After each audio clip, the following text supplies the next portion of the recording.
CD4.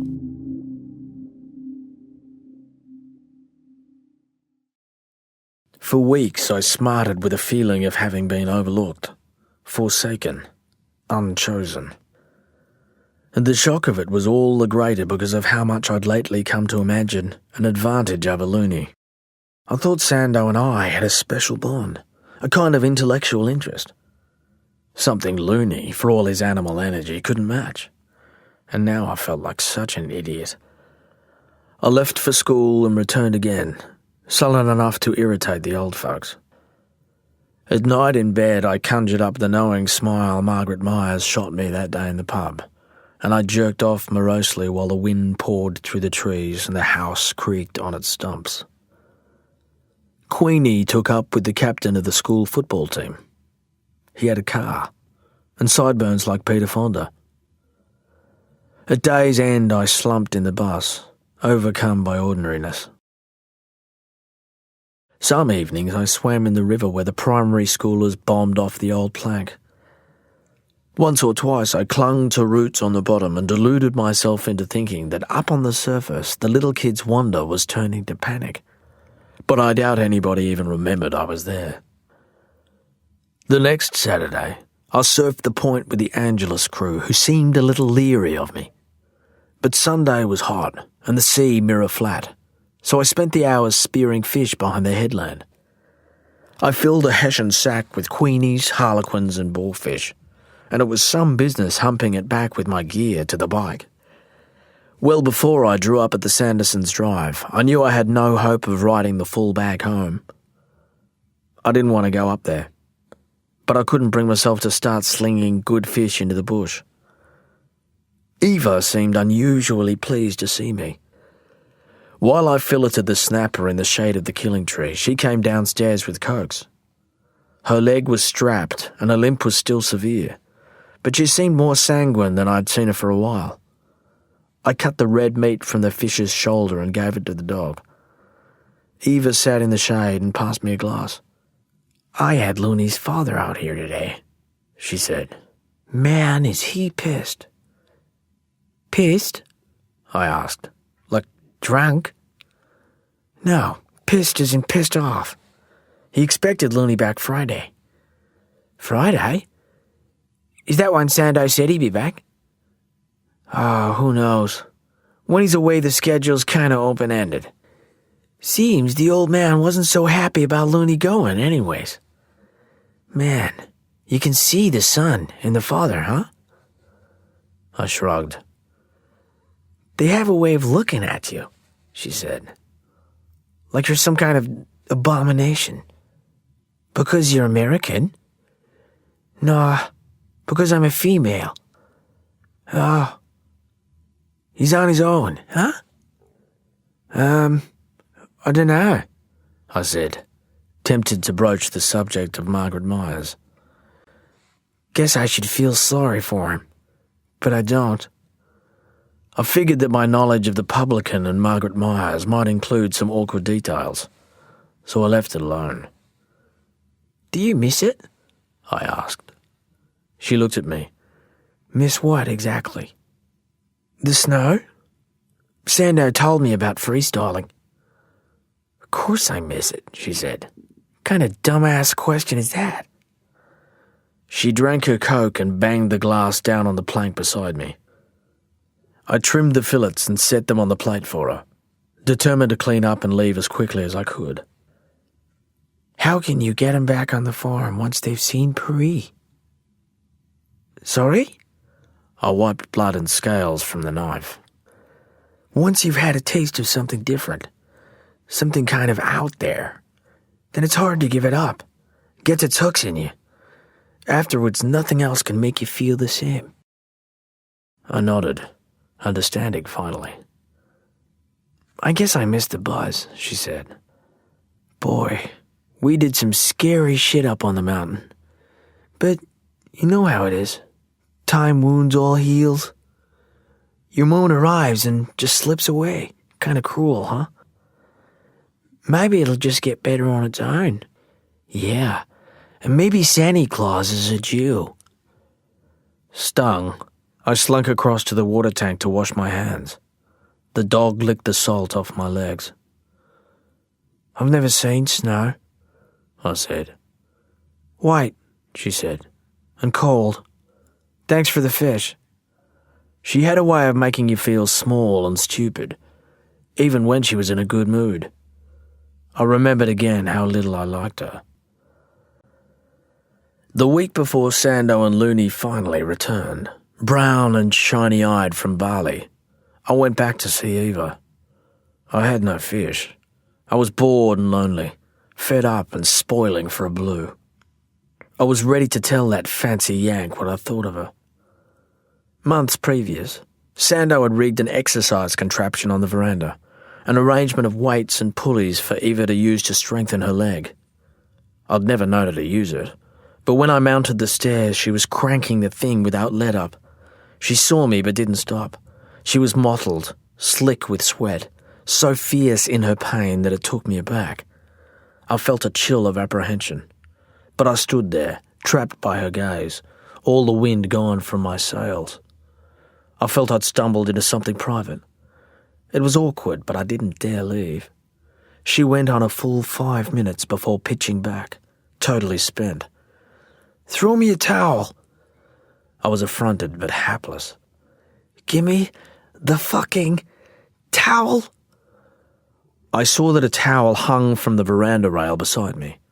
I pulled it free and bunched it a moment, then hurled it with more force than was necessary. She caught the thing and buried her face in it. Her chest heaved so sharply I wondered if she was weeping, but I was more curious than sympathetic. A breeze stirred the chimes around us. I didn't know why I stood there. It was my chance to bolt. "Oh," she said at last, wiping her boiled-looking face. "I need a shower." "I'm off then." "Stay," she said. "I'll make coffee." "I don't bloody drink coffee." "Okay, Coke. We'll talk. Hey, I haven't fed the dog. The sack's still in the car. Do you mind?"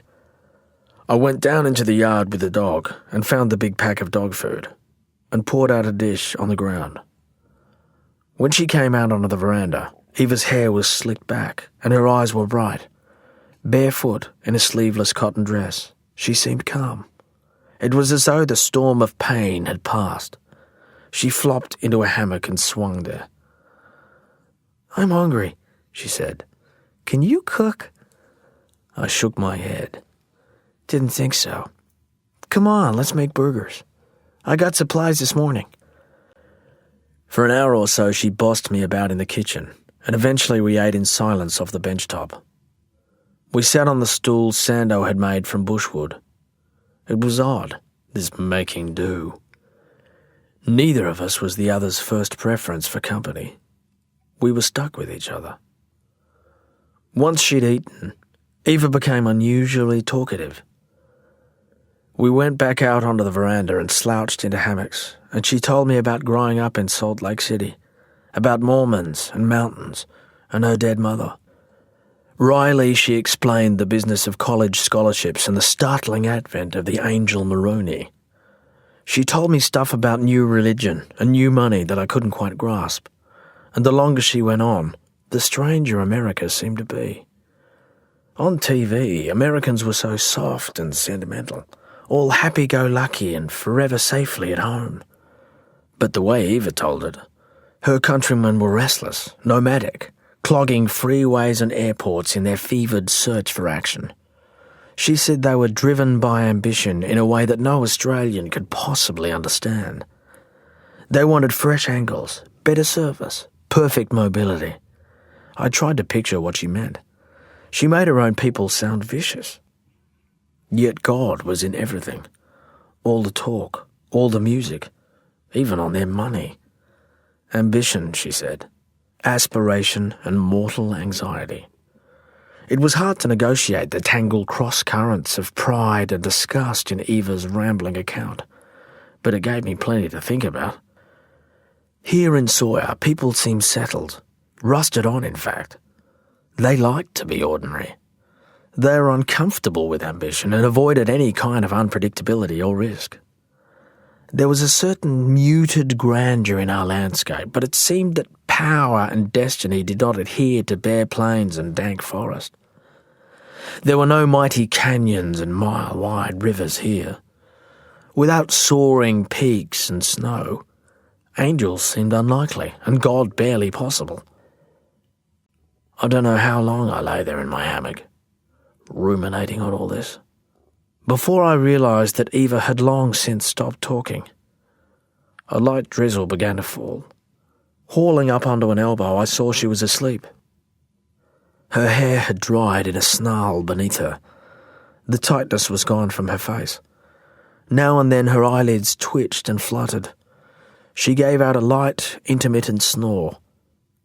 Where her dress rode up, her legs were pale. It seemed wrong to stare at Eva like this, but I'd never been able to properly look at her before. I'd only ever known her in glances, from glimpses snatched in moments when I thought I was safe from her scalding glare. I eased myself out of the hammock and crept up beside her. She smelled of shampoo and fried onions. I studied the scars on her misshapen knee. The freshest suture line was fat and angry, a centipede embedded in her flesh. It overlaid its predecessors, a silvery nest of them like a fossil record. There was stubble on her shins. For a moment while she slept, she had goose flesh on her arms. I had the sudden and perilous urge to touch her. I wanted to feel her ruined knee, and I didn't know why. I reached out. "Don't hurt me," she said. I flinched and stepped back, knocking a chair against the wall. Eva sat up, confused and awake. "What is it?" I shook my head. "I gotta go." Looney showed up one night while I was failing to do my homework. I could see the mixed look on my mother's face as she ushered him into my room. She was fond of Looney, but her old wariness was back. She pulled at his strawy hair a moment and squeezed his shoulder as she left. "Did I miss anything?" he asked. "No swell?" I shook my head. "Far out," he said abstractedly. He sat on my bed and flipped through the social studies book lying there. "So?" I said. "How was it?" He put the book down and pursed his lips. "Fucking unbelievable." "When'd you get back?" "Last night. The old man's gone spastic. Hey, cop this." Looney pushed up the sleeve of his windcheater to reveal a long, pulpy wound. "Uluwatu," he murmured. "It's insane." "What happened?" "Just the reef. That coral rips the shit out of you." For half an hour he told me stories of lonely waves and temples and paddies, of monkeys and offerings and incense smoke. How Sando and he ate turtle meat and coconuts and rowed out to reefs on outrigger canoes.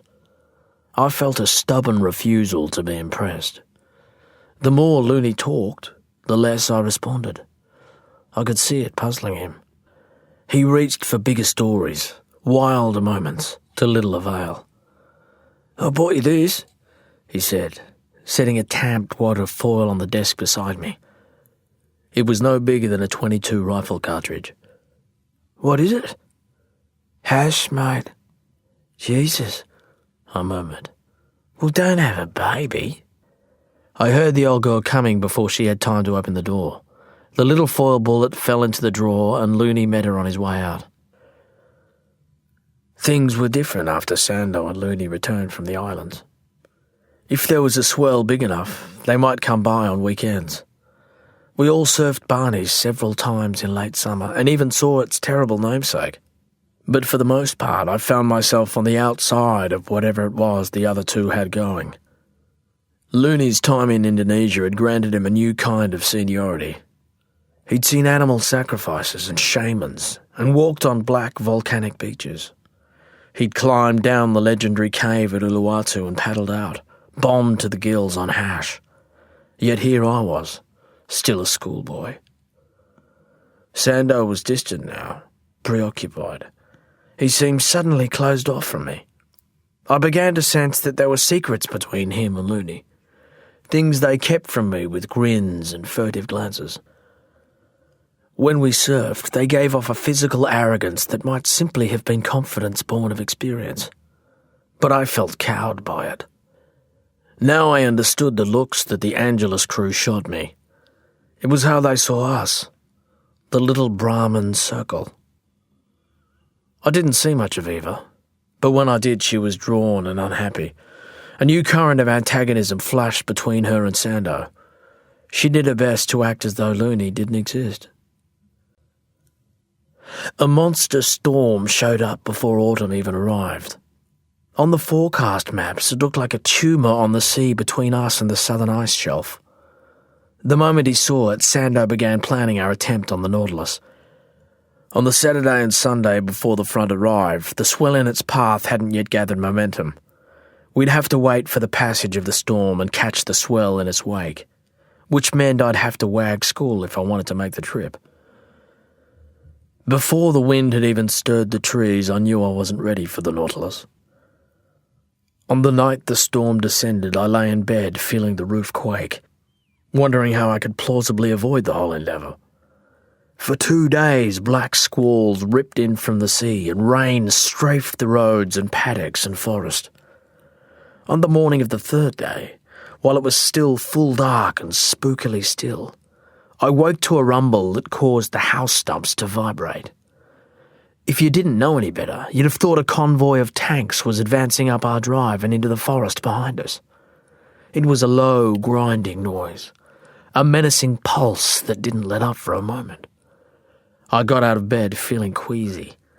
I packed a towel and wetsuit into my school bag, ate a couple of cold sausages from the fridge and waited for the dawn. I got to the bus stop outside the butcher's about a half hour early, figuring that if Sando didn't come, then I'd just go ahead and take the bus to school. This morning, school was an attractive option. But a few moments later, Looney showed up blowing steamy breath on his hands, and before we'd even begun to speak, the VW with its trailer and dinghy pulled in.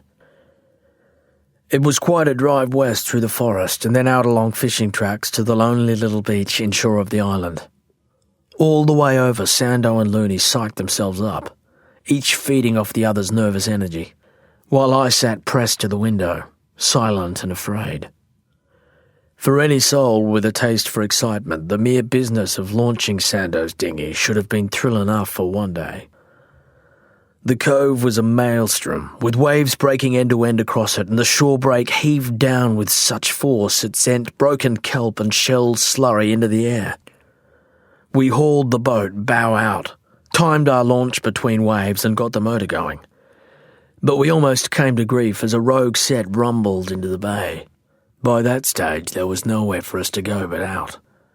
So we headed straight at those looming broken lines of foam with the throttle wide open, in the hope they'd green up again before we reached them. We grabbed any handhold we could find. I felt the wind rip at my hair. And somehow we made it. As we slammed up each in turn, we were airborne and the prop balled before we landed again with a shattering thump. Looney hooted like a rodeo rider. He'd have flapped a hat had there been one available. We found safe water, but it wasn't a good start to my day at the Nautilus. I rode the rest of the way rattled and sweating in my wetsuit. The granite island and its clump of seals were awash. The sea beyond was black and agitated. We pulled up near the break during a lull and stood off in deep water to landward, just to wait and watch before anchoring. There wasn't much to see at first, except a scum of spent foam on the surface. Ocean and air seemed hyperoxygenated. Everything fizzed and spritzed as if long after the passage of previous waves there was energy yet to be dissipated. The land behind us was partly obscured by the island, and a low, cold vapour the morning sun failed to penetrate. Nothing shone. The sea looked bottomless. Only when the first new wave arrived did I see what really lay before us. It came in at an angle, just a hard ridge of swell. But within a few seconds, as it found shallow water, It became so engorged as to triple in volume, and there at its feet lay the great hump of rock that gave the place its name. The mass of water foundered a moment, distorting as it hit the submerged obstacle. The wave reared as though climbing the obstruction, and then sagged drastically at each end before the yawning lip pitched forward with a sound that made me want to shit. 15 foot, said Looney. Yeah, Sando replied, and it's breaking in 3 feet of water. In fact, there were times when the wave broke over no water at all. Every set brought a smoker that sucked everything before it as it bore down, dragging so much water off the rock as it gathered itself that when it finally keeled over to break, the granite dome sat free and clear before it. At these moments, the trough of the wave actually sank below sea level. It was a sight I had never imagined, the most dangerous wave I'd ever seen. We watched a couple of sets, and then anchored up at a distance before Sando dived in and let us out. All 3 boards were Brewers, long, heavy Hawaiian-style guns. They were the same equipment we used at Old Smoky, and Sando kept saying how good and solid they felt. He kept up the usual inspirational patter, but I was sullen with fright. Every time he tried to make eye contact, I looked away, paddling without conviction until he drew ahead with Looney at his elbow, going stroke for stroke. They sat up together outside the boil while I hung well back in deep water. Behind us, the dinghy yanked at its rope, disappearing between swells. Sets came and went, but everything passed by unridden. The waves were big, but even at half the size, I thought they'd be too sudden, way too steep, and the shallow rock beneath made them unthinkable. True, it was an awesome sight, but the whole deal only broke for 50 yards or so. It was hardly worth the risk. I watched Sando and Looney out there, right in the zone, letting wave after wave go by as if they'd come to the same conclusion despite themselves. Then a wide one swung through and Sando went for it. I saw the distant flash of his teeth as he fought to get up sufficient speed. A moment later it was vertical, and so was he. As he got to his feet, it was obvious the board was too long for the contour of the wave. He was perilously slow to turn. The wave hurled itself inside out. Sando staggered a moment, almost falling out of the face altogether. But he kept his feet and cranked the brewer around with a strength I knew was beyond me. The fin bit. He surged forward as the wave began to lurch and dilate, reef fuming and gurgling below. The lip pitched over him. He was gone a moment, like a bone in the thing's throat. And then a squall of spume belched him free and it was over. He skidded out into the deep, dead water ahead of me and let the board flutter away. I dug my way across, retrieved the brewer and steered it back to where he lay with his knees up and his head back. Jesus, he murmured. Oh, Jesus. I sat beside him, holding the big board between us. He slowly got his breath back, but he was wild-eyed. When you go, he said, go wide and early. Don't think so, I muttered. He took his board, checked the fin, and got on. You get half a second, that's all. It's brutal. I shook my head. Come on, Pikelet. You know what's what. That's why I'm staying right here. I didn't bring you here to watch, did I? I said nothing. It'll put some fizz in your jeers. I felt plenty scared, but not panicked. This time I knew what I was doing. Shit, he said. I thought I brought surfers with me. Men above the ordinary. I shrugged. Pikelet, mate. We came to play. He was grinning as he said it, but I felt a sort of menace from him then. I didn't give a damn. My mind was made up. He wheeled around in disgust, and I watched him paddle back out to where Looney scratched uncertainly between looming peaks. When Sando sat up beside him, Looney straightened a little, as if fortified by his presence, and only a few moments later he took the place on. But the wave he set himself for was a shocker. It was wedge-shaped and rearing, but ugly, even before he got going. As he leapt to his feet, you could see what was about to happen. Yet the next few awful seconds earned Looney honour in defeat. The wave stood, hesitated, and then foundered with Looney right at the crest. He'd assumed his desperate crouch, pointed the board to the sanctuary of the channel, but he was going nowhere but down. The wave subsided beneath him, sucked him with it. Great overpiling gouts of whitewater leapt off the reef, and the most I could see of Looney was a thrashing arm. Half his board fluttered 30 feet in the air. For a horrible moment, the granite dome of the reef was completely bare. Then all that broken water mobbed across the rock, driving Looney before it, boiling off into the deep ahead of me while I sat there, rigid. The air was hissing, the sea bubbled underfoot, and I knew Looney was down there somewhere in the white slick having the shit kicked out of him. But I didn't move until I heard Sando's furious yell. It was white out down there. The water was mad with current. It was like diving blind into a crowd, and I groped, hauled off at angles until I saw the bluish contours of the seabed below. I dived again and got nowhere. I hit the surface and saw Sando, still yards off, hauling himself my way, and then I heard Looney's gasp and turned to see his upraised arm. He was 20 yards behind me, even closer to the boat than I was. When I got there, I swept him up onto my board and listened to him puke and breathe and puke some more. The back was out of his wetsuit and there was skin off his shoulders. His nose bled, his legs trembled, but by the time Sando reached us, he was laughing.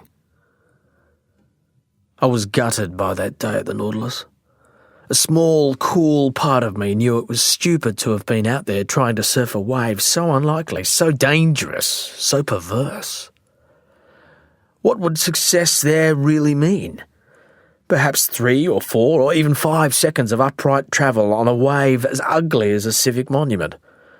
You could barely call such a mad scramble surfing. Surely there were better and bigger waves to ride than that deformity. Yet nothing could assuage the lingering sense of failure I was left with. The others didn't mention it. All 3 of us celebrated Looney's moment of defiance. But the gap had widened between them and me.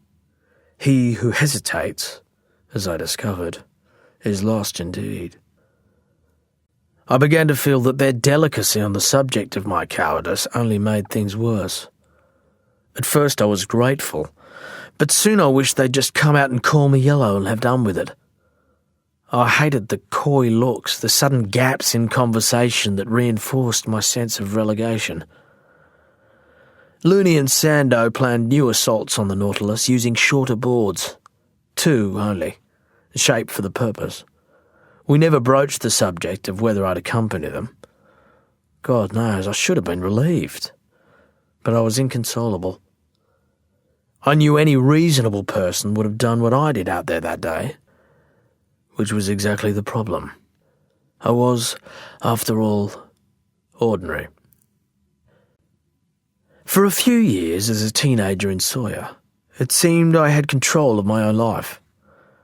I didn't understand everything going on around me, but for a brief period I had something special that afforded me a private sense of power.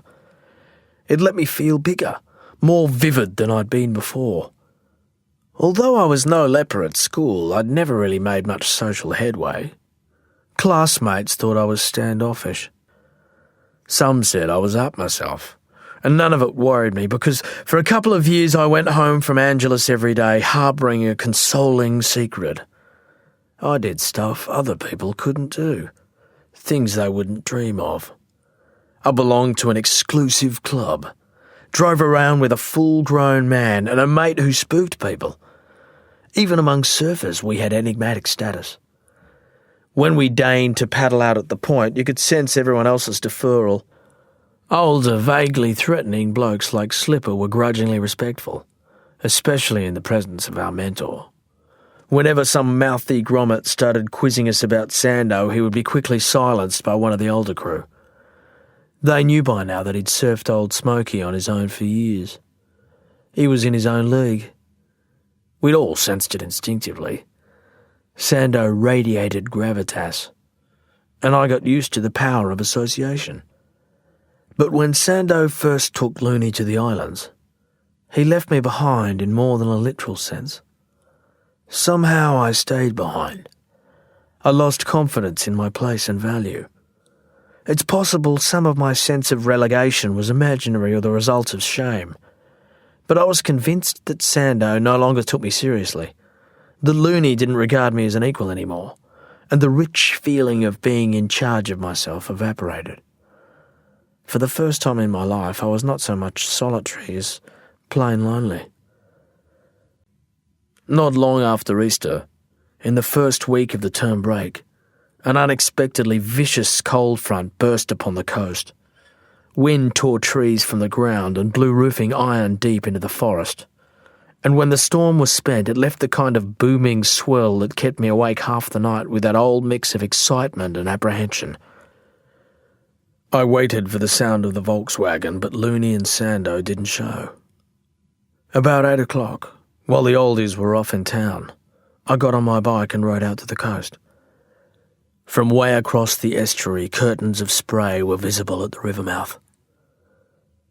At Sando's, the boat and the combi were gone. They'd opted for the Nautilus. I could hardly blame them for blowing me off, but it provoked something in me. The dog didn't bark as it trotted down, and I was relieved because I wanted to get in and go without waking Eva. It followed me to the Undercroft, where I pulled out the big yellow brewer I'd disgraced myself with a few weeks before. I waxed the ball with a block from the Milo tin on the bench and walked back down the drive with it. There was no way I could ride a bike and carry that great spear of a thing. So I hoofed it out to the headland, and by the time I'd hiked across the ridges to the cliff top overlooking Old Smoky, the sun had broken through and I was clammy with sweat. My right arm felt wrenched from carrying the board so far. I did some stretches while the Bombora cracked and flared out on the sunlit sea. I don't know why I paddled out there on my own. I was hurt and angry, and I suppose I felt there was a point to prove. I knew Old Smoky had been surfed solo before, but not by a 15-year-old. At this distance, it seems like an act of desperation, or worse, a lunge toward oblivion. Even now, I can barely believe I did it. Before I got halfway out to the Bommy, it dawned on me that Old Smoky was breaking much bigger than I'd seen it before. Between long, deceptive lulls, waves angled in to stand up 20 feet and more. And by the time I got close, I knew I'd seriously underestimated the size of the swell. At this scale, it was a wonder the waves still broke cleanly. I hummed. I spoke aloud to myself. I manoeuvred into position over the reef and checked and rechecked my bearings as I'd been taught. The offshore breeze fanned up a steady chop, and beneath the surface the water was busy. I was right on the lump when a new set of swells wheeled in from the southwest. They quickened as they got a footing on the shoal, and soon I was labouring uphill time and again to get beyond them. Each seemed bigger than the one before, and every time I squeaked over and tumbled down into the trough behind, I was blinded by spray. In all that stinging white confusion, I failed to see the third wave until it was too late. It was already seething, beginning to break, and by then it was a matter of riding it or wearing it, so I turned and went. All the way down, the big board chattered against the surface chop. I could hear the giggle and natter of it over the thunder behind me. When the wave drew itself up to its full height, walling 100 yards ahead as I swept down, it seemed to create its own weather. There was suddenly no wind at all, and the lower I got, the smoother the water became. The whole rolling edifice glistened. For a moment, just a brief second of enchantment, I felt weightless, a moth riding light. Then I leant into a turn and accelerated, and the force of it slammed through my knees, thighs, bladder, and I came lofting back to the crest to feel the land breeze in my face and catch a smudge of cliffs before sailing down the line again. With each turn, each stalling fade, I grew in confidence. By the wave's last section, I was styling. I scudded out into the channel. So addled by joy, I had to sit a while to clear my head. I felt fabulous, completely charged. I was not a coward, or a kook. I knew what I was doing, and it wasn't within a bull's roar of being ordinary. In retrospect, I know I should have sat there glorying a bit longer, given myself a full soak of fuck-off vindication until I got over myself and had a laugh at my own expense. Then I could have gone about the business of putting the act back together, gathering my thoughts, returning to some method. But I was so amped and eager I just wheeled about, paddled back into the impact zone, and picked off the first wave of the next set. Compounding the first mistake with a second, I rushed at the thing instead of letting it come to me, and so I never quite got into position and had to scramble to get momentum. As the wave peaked, I dug hard and felt myself pitch forward, teetering at the crest, surging for a few yards only to feel the wave forge ahead without me. I knew before I even sat up and looked back over my shoulder that I was in strife. I'd left myself bang in the path of the following wave, which was bigger again and already breaking. In the seconds left, I sprinted for the channel, but I knew I'd never get there. I pumped myself full of air, hyperventilating hurriedly, and at the last possible moment, as the crashing white wall came down, I stood on my stationary board and speared deep as I could get. I kicked hard, but in an instant the white water smashed in, blasting me sideways, hurling me down. I saw hazy outlines of rocks. Kelp flew by. My ears hurt badly, but I couldn't equalize. And then I was pitching end over end across the bottom, glancing off things hard and soft until slowly, like a storm petering out, the water slackened around me and I floundered up toward the light. I broke the surface in a drift of foam scum and barely got a breath before another tower of white water crashed over, and this second hole down was worse. I'd started with less air and got worked harder, longer. When I kicked up, it was into the path of a third wave, and then there was a fourth. Each breath was more hurried, each dive just a bit shallower than the last. I got so strung out and disoriented, I ploughed headfirst into the seabed, thinking I was headed for the surface. Burns and tingles shot up my legs. I saw light where there was no light. My gut began to twitch. Things went narrow. It was like looking out through a letterbox. And out there, at the other end of the slot, the white world was trying to kill me. But when the sea let go and the water cleared, I clawed up into the sky. For a moment, at the surface, it seemed my throat was jammed shut. I couldn't make myself breathe. And then retching spasms overtook me and bile and seawater poured out and the air burnt down sharp as any regret. There was no sign of the yellow brewer. Once I got control of myself, I saw I'd been bulldozed, mostly underwater, for 400 yards. The only way home from here was to swim. It took me an hour or so to reach the cliffs, and maybe another 30 minutes to make it up them.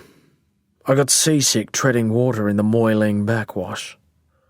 And at the end, when I wondered if I had the strength to hold out much longer, I came in on the back of a huge blunt roller which set me down on a ledge from which I could crawl very slowly to safety. When I got back to Sandoz, I tried to keep clear of the house, but I so badly needed a drink. Eva caught me gulping from the rainwater tank. "Pikelet?" "I'm just going," I croaked. "Saw your bike. Where you been?" I shrugged, but I was standing there in my wetsuit and my knees were crusted with blood. "I gotta go." "Come up here." "Nah, I'm off." "You heard me. Jesus, look at you. Get up here." I stumped slowly up the stairs and onto the veranda. You went out there on your own, didn't you? I lost his brewer, the yellow one. You mean you swam in? Let me look at you. I'm just thirsty. I feel bad about the board. I'll forget the goddamn board. Sit down and I'll get you something. The moment I sat, I felt overcome with fatigue. I must have dozed, because when I looked up, she was there already with a Coke and a plate of sandwiches. I ate and drank greedily while she watched.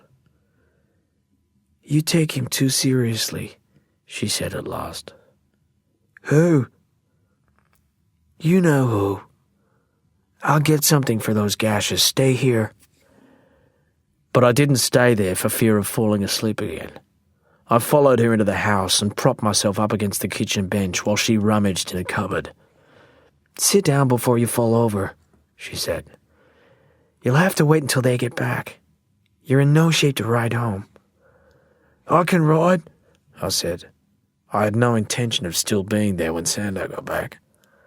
Will you just sit the fuck down? I did as I was told. Suddenly I was close to tears. He tell you they're heading to Java? I shook my head, unable to speak. It's just not funny anymore. I don't know if I'll be here when he gets back. She wielded a fistful of cotton balls and a bottle of something nasty yellow. I blinked. Jesus, why am I telling you this? I could only shrug. Hey, she murmured. Pikelet, you won't say anything, will you? No. She looked at me appraisingly, and when she unscrewed the bottle and poured antiseptic into the cotton, her hands shook. She took me by the chin and tilted my head up to press the scouring stuff cold to my brow, and I tried not to wince. She put the bottle down and fingered through my hair a moment to find the divot in my scalp. I looked at the pale hairs around her navel where her wind cheater rode up. You'll live. She was a foot away. She smelled of butter and cucumber and coffee and antiseptic. I wanted to press my face into that belly, to hold her by the hips, but I sat there until she stepped away. And then I got up and left. I didn't care what she said. I rode home slow and sore and rattled. That evening, while the day's warmth leached into the forest shadow, I sat against an ancient carry tree to smoke the hash Looney brought me. At dinner I ate my chops with elaborate caution, anxious at every quizzical glance. I felt transparent, light, uncomfortable. In the night I dreamt my drowning dream. There I was again, head jammed tight in the reef, and when I woke, touching the tender parts of my brow and scalp. It took a while to believe it had only been a dream. You've been in a fight, said the old man at breakfast. No, I said. Look at you. You may as well tell me. It's nothing, Dad. Face like a bird-packed apple, said the old girl. What the hell do you get up to? He said with more dismay than anger in his voice. I fell on the rocks, I murmured. Out the coast? Yeah. How many times have I told you? Tell me about Snowy Muir, I said. The old man snatched up his hat and his work bag. You never told me the story, I said more gently. Some of us have got work to do, he said. He kissed my mother, stuffed his hat on his balding head and made for the door. Looney was outside the butcher shop in the drizzle when I got off the school bus. He had the fading remains of a black eye, and his lip was split in a whole new way. I didn't need to ask. I knew it'd be his old man. Looney had told him he was going away again. You went out to Old Smoky on your own, he said. I shrugged and hoisted the bag onto my shoulder. Fuck, he murmured. He's pissed off about the board. You broke two already yourself, I said. Anyway, who told you? She did. Eva? She told you? Nah, I heard him bluing and bitching. She sort of blurted it out, said you went on your own. And the board's gone, isn't it? Swam in. Fuck. Did you do Nautilus? I asked to spite myself.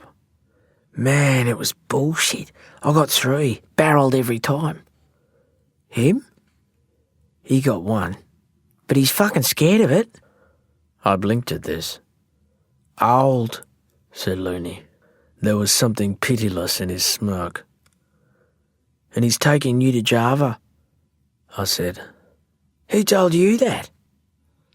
Eva, I said with a hot flash of satisfaction.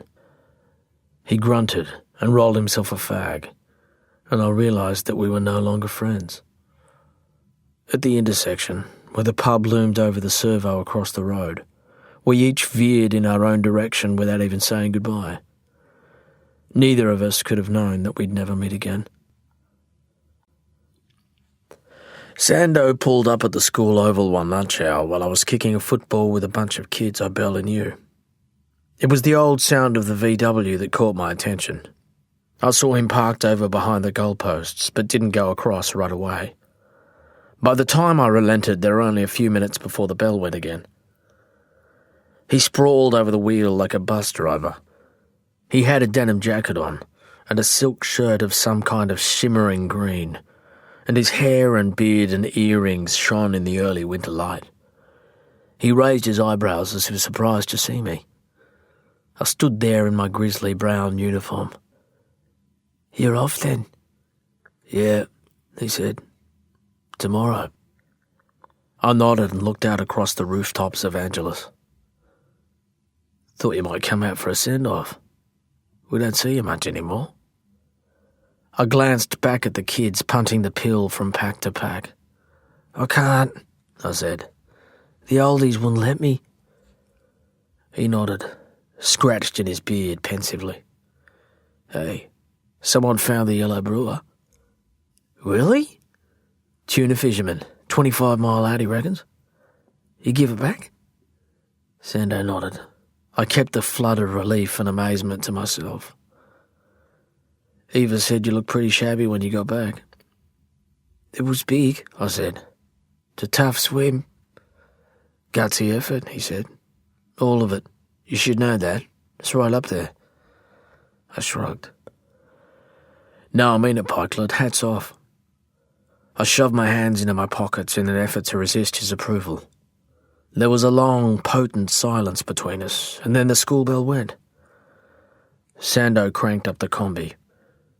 See you then. Okay, I said. When I got home, the yellow brewer was standing up against the shed with its big black fin jutting out like a crow's wing. He said you could have it, said my mother. The gypsy-looking fella said you'd earned it. I nodded as I took it down and held it under my arm. It was a beautiful thing, made by a master. What job were you doing? She asked. The usual, I said. Chopping wood. Ah, she said, and I could see how badly she needed to believe it. A week or so after Sando and Looney left, I rode out to the coast in a funk. I was sick of the hang-dog looks the oldies were giving me. I was bored and angry, as lonely as I'd been in my life. The sea was its usual wintry mess, the beach empty. I didn't particularly want to see Eva. I half thought she'd be gone anyway, as threatened. There was nowhere else to go. The Volkswagen was parked under cover. The dog bounced out to meet me as if it had been starved of company. I squatted with it for a while, ruffling its ears, basking in its adoration. Maybe it's an old man's delusion, but it occurs to me now that a dog like that might have been good for me as a teenager. As I hunkered there, scratching the dog's belly, I thought about taking it for a ramble up the paddocks into the forest, to let it dart in and out of the shadows chasing rabbits while I talked a load of shit to it and got things off my chest. And I wish I had. Instead, I went on up the stairs, Eva was in the living room behind the glass doors. I saw her watching me from where she sprawled on the sofa. She wasn't quite right, the way she lay with her mouth slightly ajar and her hair mussed. I stood in the cold until she motioned me in. The house smelled of wood smoke and fried bacon and hash. Supertramp played quietly on the stereo. Eva wore old track pants and a Yale t-shirt with bright yellow stains on it. "Gonna rain again," she murmured. "Yeah," I said. "Wait 5 minutes. New weather." "I've been waiting 5 minutes all my life. Only thing changes is the freaking weather." I had nothing to say to this.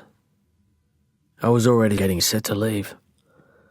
"Pikelet," she said, "where can you get ground turkey in this country?" "Ground what?" "Turkey mincemeat. Where do I go?" "Hell," I muttered. "How would I know?" She snorted as if I was a simpleton, but I'd never heard of people eating minced turkey. At our place, we didn't even have turkey at Christmas. It was no better than roadkill. "Sit down a minute." "It's hot in here," I said, perching beside her on the couch. "So take off your coat." I saw that she had hell's own blaze going on the hearth. "Come to that, take off your shirt." "What?" "You heard me." "You're stoned," I said. "But you want to. You'll do it anyway." I thought about what might happen. It was like being in a shed with Looney and something sharp. My body thrilled to the danger in the room. I began to get up.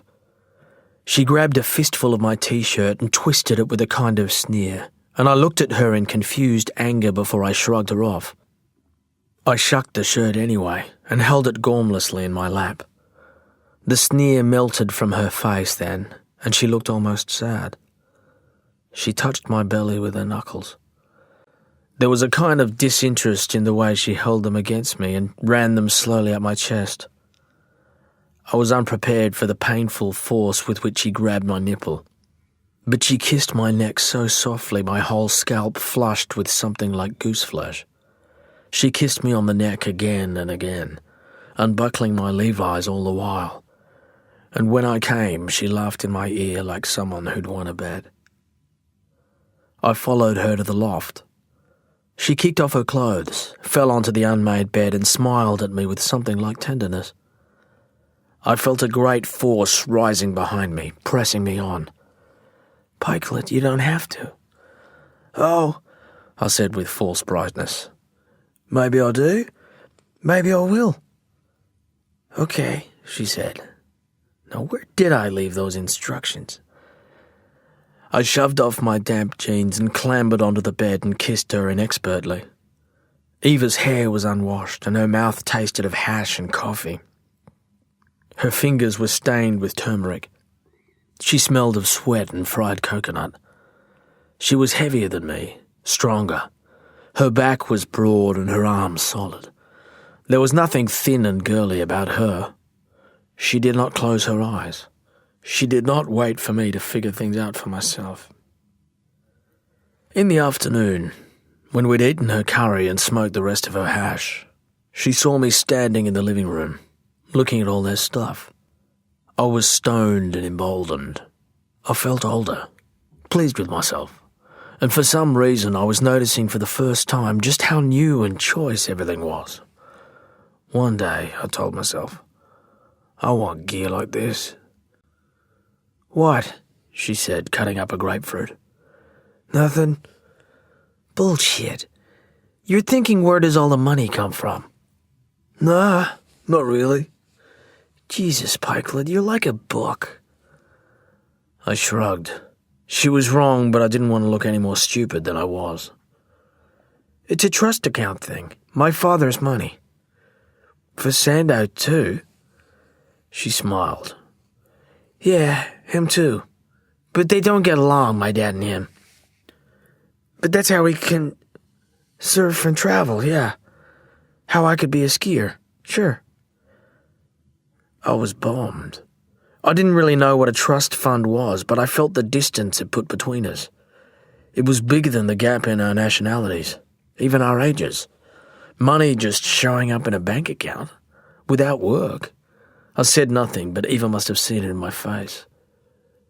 The big bad world, Pikelet. It is what it is. Wow. Guess it's not fair, but so what? I suppose. Nothing's fair, Pikelet. Some guys get bald at your age, and others, poor ugly bastards, wait till they're 30. I guess we could give it all back. You want to give up getting laid in the interests of fairness? I shook my head, sheepish. Just be nice to me, Pikelet. All right, I am. I will. Don't brag about me, okay? Not to Looney. Not to anyone. I wouldn't, I said with my voice breaking. I promise. But even while I stood there, I saw the pleasure and complacency leaching from her face. She looked down at the grapefruit as though she couldn't remember what it was. Jesus, she said. Maybe you shouldn't come out again. What? It's not right. It's not fair on you. What if I want to? I asked petulantly. Listen, Sando will be back soon. I stared at her. How soon? The rain stopped, she said. Go home. I was wired night and day for a week. Before this, beyond the desultory appraisal I gave every female I met, I'd had no particular sexual interest in Eva Sanderson. She wasn't quite the stuff of my erotic imaginings. True, she was blonde and confident in that special American way, but there was nothing Playboy or Hollywood about her. My fantasies lurched from Susie Quattro to Ally McGraw and back in a moment. The rockin' chick, the dark waif. But Eva was stocky and blonde. As a blonde, she tended toward the agricultural. She lacked rock and roll insouciance on one hand, and on the other she failed to give off the faintest aura of fey sensitivity. If anything, she was abrupt and suspicious, handsome rather than pretty. Her limbs were shapely enough, though tough and scarred. Yet the idea of her had taken hold. The fact of her body overtook me. Eva was suddenly all I could think about. I didn't ride out there, nor did I call her from the box outside the pub. I tried to remember every moment. Her belly against mine, the briny taste of her skin, the low, incendiary growl she made. For days, the sharp smell of her lingered on my hands, and every time I yanked myself under the blankets, it seemed to return with the heat of my body. I thought about Sando and what a turd I was to have done this. He might be home any day. I felt the impossibility of the situation coming down on me. I'd buggered everything now, lost it all. And yet I thought again of the bitter, smarting sense of rejection I'd been left with. Sando didn't rate me. Didn't give a shit at all. He'd cut me loose. The yellow brewer was just a consolation prize. He was never my friend. Eva let it slip more than once. We were there to flatter him, to make him feel important. The guru. So the hell with him. At school lunch breaks, I stood in the phone booth beside the basketball courts and stared at Eva's number etched in blue biro inside my wrist. But I didn't dial it. I didn't dare. Maybe she was serious about my never going back. She might be stricken with remorse. Maybe she'd just felt sorry for me, the boy left behind, and taking me to bed had been some stoned moment of kindness she regretted already. God knows I hadn't been any good at it, and she could get nasty so quick. If she was off me, I should be careful because you never knew what she'd say or do. You couldn't trust her. But it was torment like this, thinking she'd cut me off cold. I wanted her. When I looked at girls now, I compared them to Eva. The shape of their legs, the skinniness of their arms, the way they sheltered their breasts with their shoulders. Their perfume smelt sugary as cordial. I hated all their rattly plastic bangles, and the way they plastered their zits with prosthetic pink goo and chewed their lips when they thought no one was looking. unless every single one of them was lying, they were all going out with older blokes, guys with cars and jobs, men who liked their peroxided fringes and bought them stuff. They suddenly looked so ordinary. One evening, when I thought I heard the chatter of the Volkswagen at the end of the drive, I put down my book and lay very still on the bed. I thought first of Sando, though he'd hardly been gone a fortnight. If it was him, what would he want of me at 10 o'clock at night? Unless he knew something. I tried not to think of that, of him here and angry and twice as big as me. Eva wouldn't drive in to try to see me, would she? With my parents asleep in the house. Waiting for me to come out and down the long drive to meet her by the road. The idea was too crazy, too beautiful, too frightening. I snapped off the bed lamp, and after a while the engine noise pulled away. I knew well enough what a VW sounded like. 5 minutes it had been there. It could have been nothing more than a couple of lost Margaret River hippies consulting their map in the mouth of our driveway. Still, I waited to hear it return, barely moved a limb. At the thought of her waiting out in the combi, my cock began to ache. And then, through the thin wall, the fridge motor kicked in again, and I couldn't be sure that I hadn't imagined the entire thing. I held off for a whole week, but the next Saturday I rode out in the pelting rain. I felt mad, reckless, doomed. The dog announced my arrival. Eva came out onto the veranda and didn't say hello. She unzipped my sodden jeans with a determination that bordered on violence, and she took me in her mouth while the dog and the swollen estuary of the whole teeming sky seemed to look on. I held her hair and shivered and cried from relief. It was over in moments. Eva got up, wiped her face, and pulled off the rest of my clothes and took them inside. I followed her to the dryer, saw her sling my stuff in. She wore an old pullover and bell-bottom jeans with rainbow-coloured toe socks. When I reached around to hold her, I felt her breast swinging loose under the wall.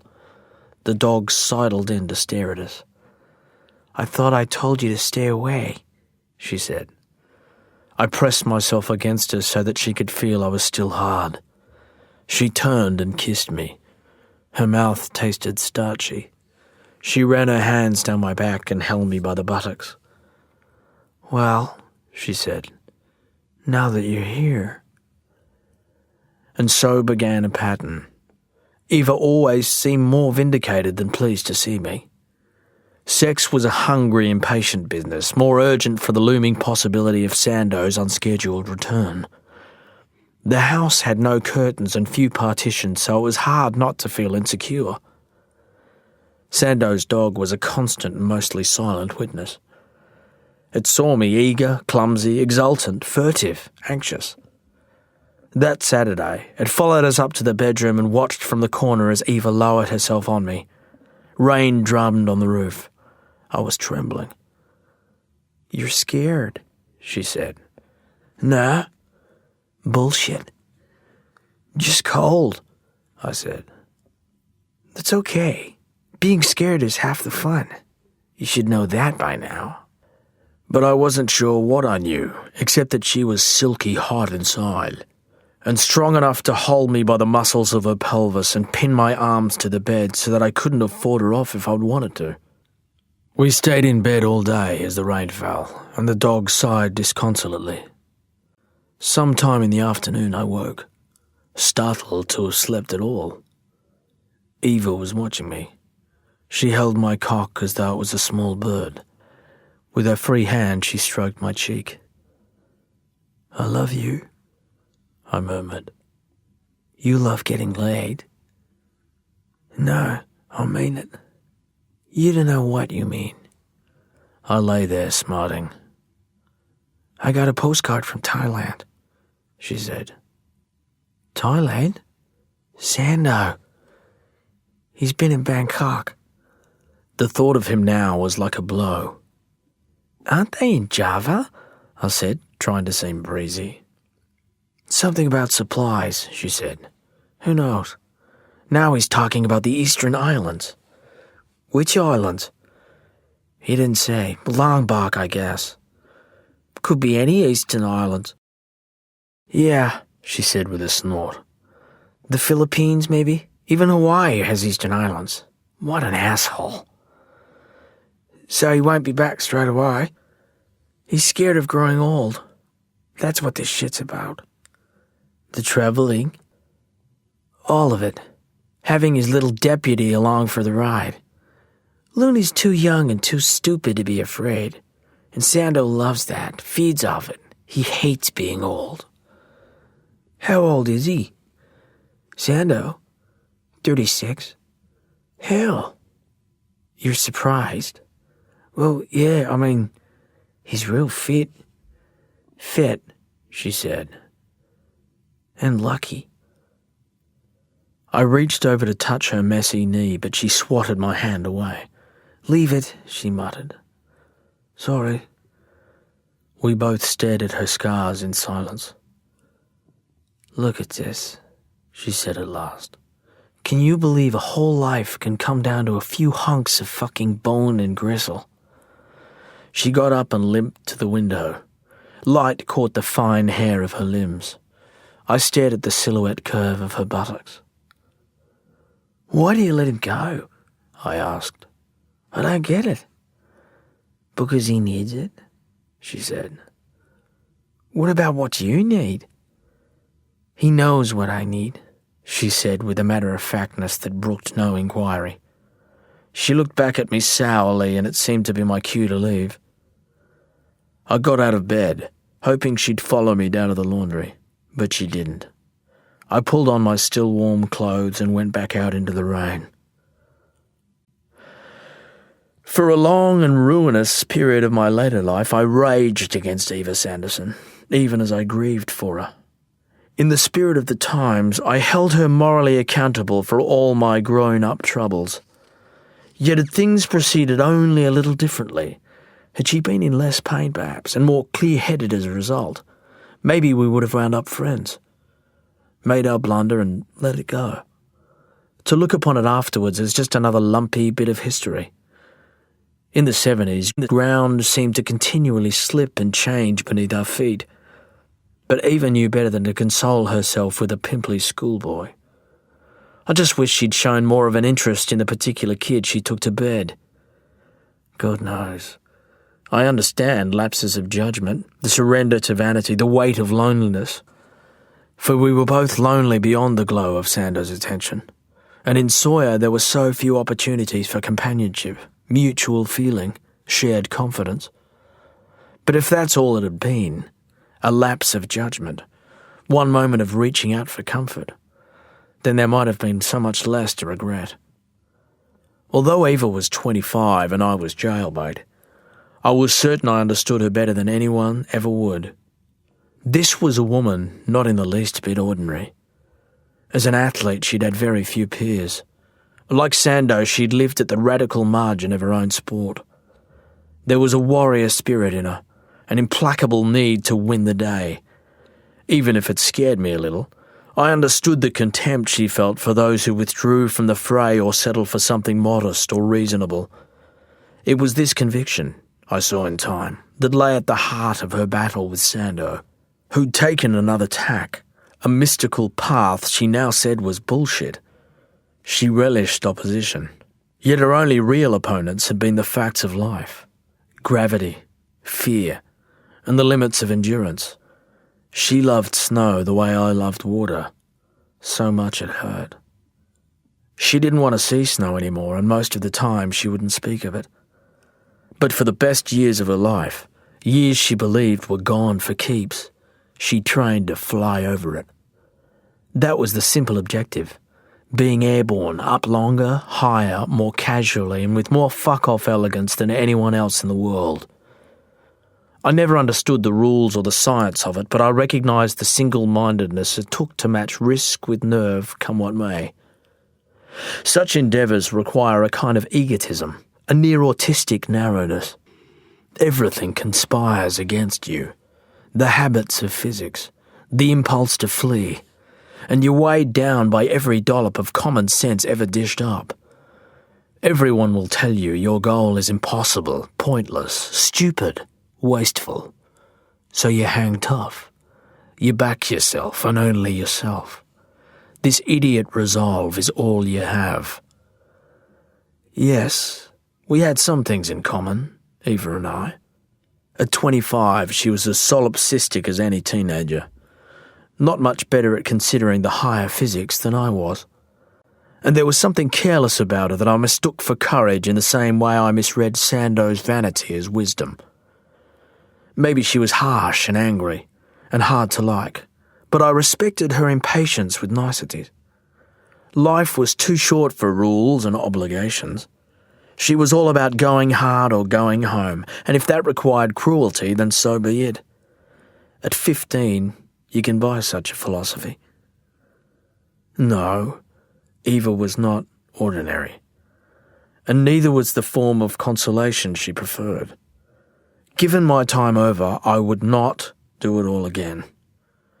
People talk such a storm of crap about the things they've done, had done to them. The deluded bullshit I've endured in circled chairs on lino floors. She had no business doing what she did. But I'm through hating and blaming. People are fools, not monsters.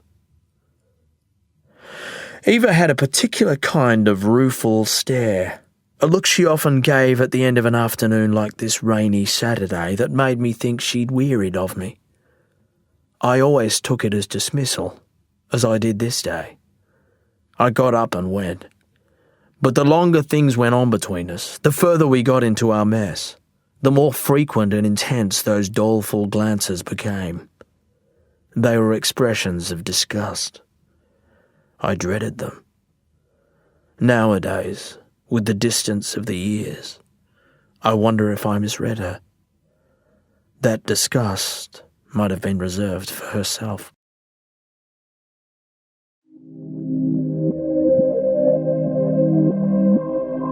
This is the end of CD 4. The book continues on CD 5.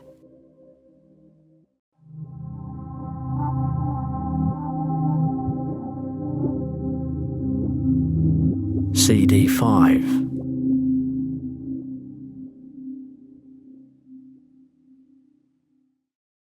Weeks went by without further word from Sando and Looney.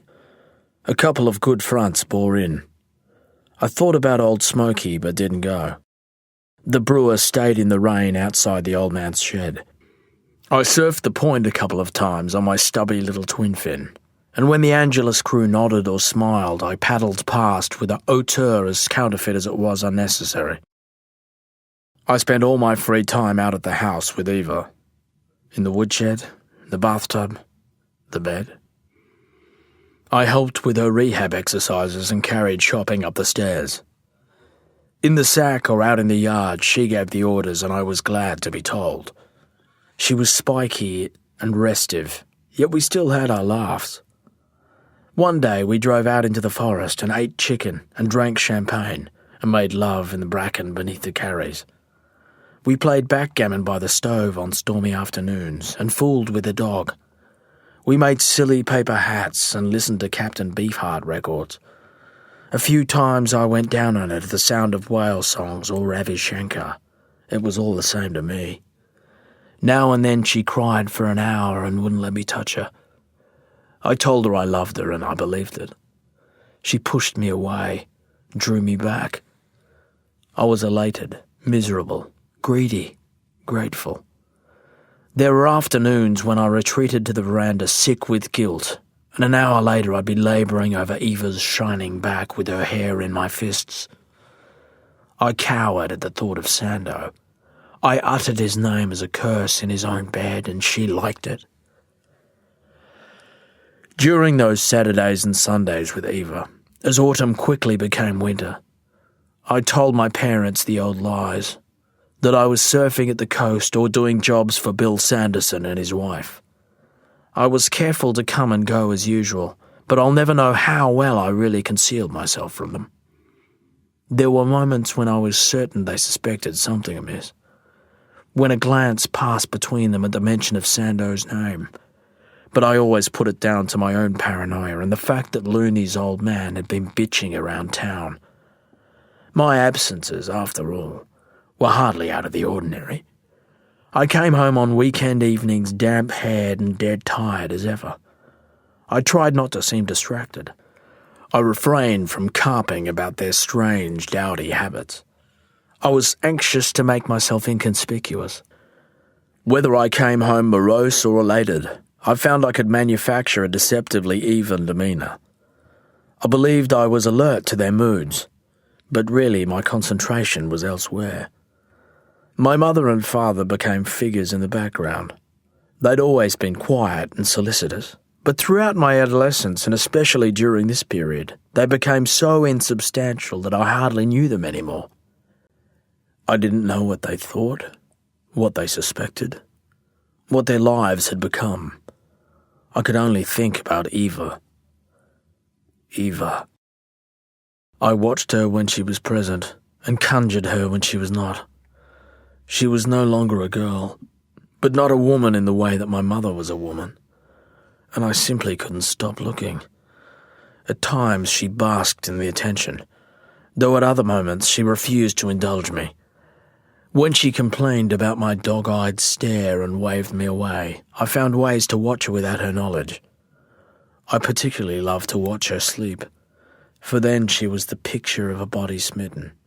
In sleep she looked thrown down by passion and fatigue. She drooled a little, and the tiny thread that glistened on her cheek was like the silver tracks of moisture inside her thighs. She was taller than me, heavier, stronger. Her bad knee was hotter to touch than the uninjured one.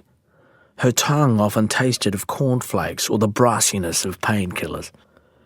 When she wound her hair into a braid, it was a shining hawser, heavy yet supple in my hands. If she was excited or angry, there was a wheezy edge to her breath. When she hyperventilated, this wheeze of hers had shadow sounds in it, a multiplicity of breaths.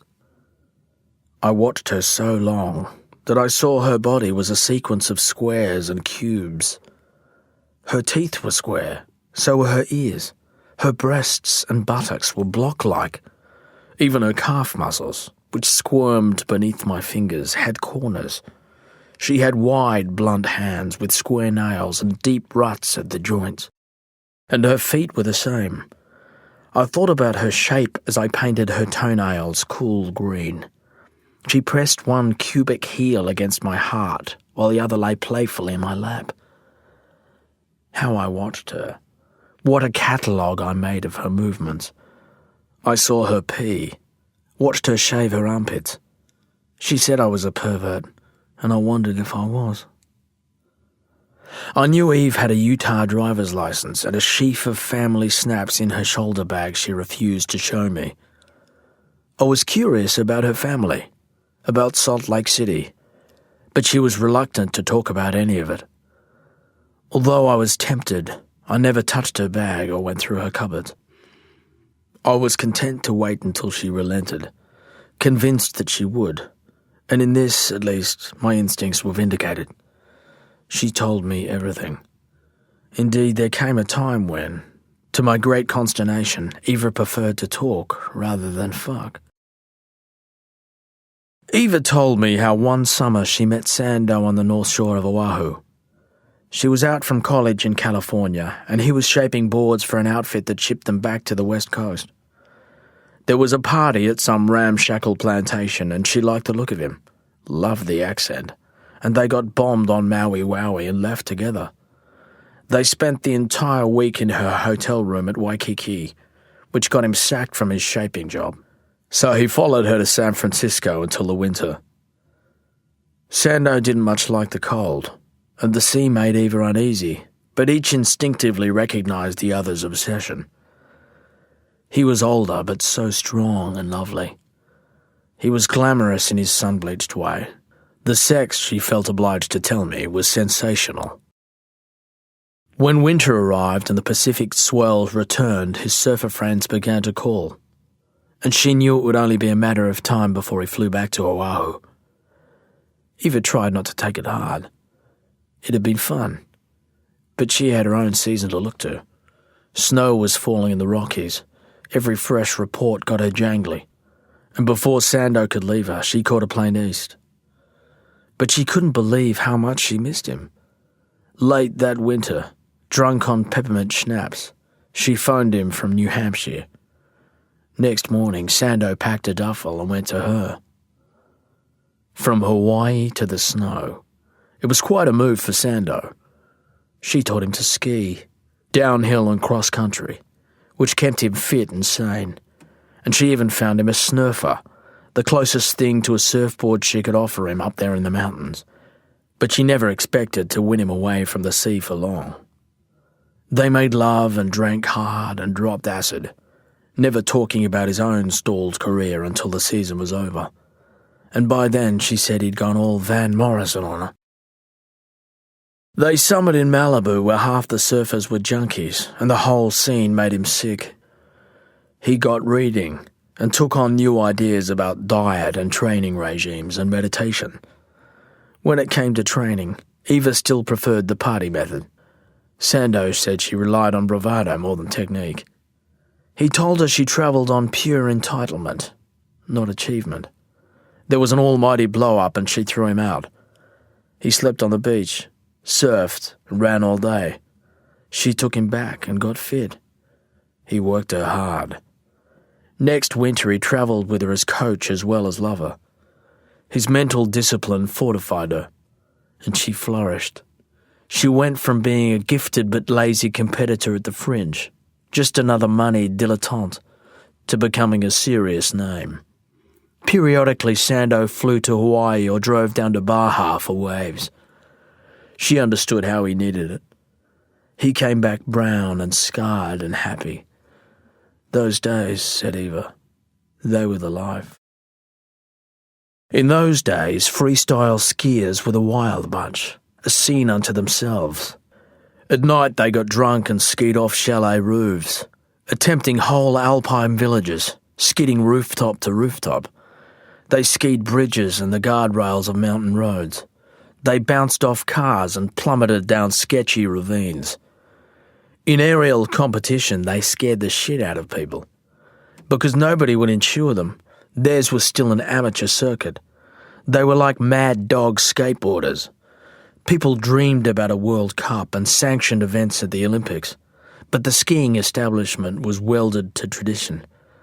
The old school was about keeping your feet on the ground and looking sophisticated. A European thing, a Martini and Ingrid Bergman deal, whereas hot doggers wanted to rock and roll, to get some air, to be upside down, to be scary good rather than just pretty. People said they were nuts, brats, wreckers, degenerates. And they were right, said Eva fondly. We kicked ass. The same day she fell at the Intermountain, a guy from Montana broke his neck. And although she'd never believed such pain was possible, she realised she'd gotten off lightly. Unlike the other guy, she wouldn't be drinking through a straw the rest of her life. You could put a knee back together. But the reconstruction was botched, and after the second unsuccessful attempt there was, thanks to her father, a lawsuit, which was when everything began to unravel. In Utah, new avenues of litigation were plotted, but things got ugly between Sando and the old man, and Eva began to feel like a medico-legal experiment. There was a vicious quarrel, and the couple flew out to Australia in the hope of some respite. Sando took her west where he'd surfed in the 60s. They bought a piece of coastal bush, and he started building a house, but before he could finish it, Eva convinced herself she was better, and they flew back across the Pacific for the new season. But the knee hadn't come right. The first moment she was back in skis, she sensed weakness, but told herself she'd manage. Yet it only takes a sliver of doubt to make you vulnerable. When you're 50 feet in the air, your only armour is conviction. Regardless of how hard you've trained, the moment your self-belief wavers, you're in danger. And because she was anxious, she hurried slightly. That's all it took, rushing the manoeuvre. And she nearly got away with it. But the landing was heavy and unbalanced, so that one leg took the bulk of the impact. Wrong angle, wrong leg, and the knee collapsed. She cannoned, wailing into the crowd. She hadn't skied since. Eva said that the moments before she landed were her last happy ones. I didn't want to believe her, but she was adamant. She wanted me to understand. Being airborne, sky and snow the same colour, her skis a defiant cross against the milky blur. When she spoke about those ghostly, quiet moments, she wasn't bitter or wistful, but the awe in her voice unnerved me. "I miss being afraid," she said. "That's the honest truth." In time, there was neither much sex nor talk to be had at Eva's.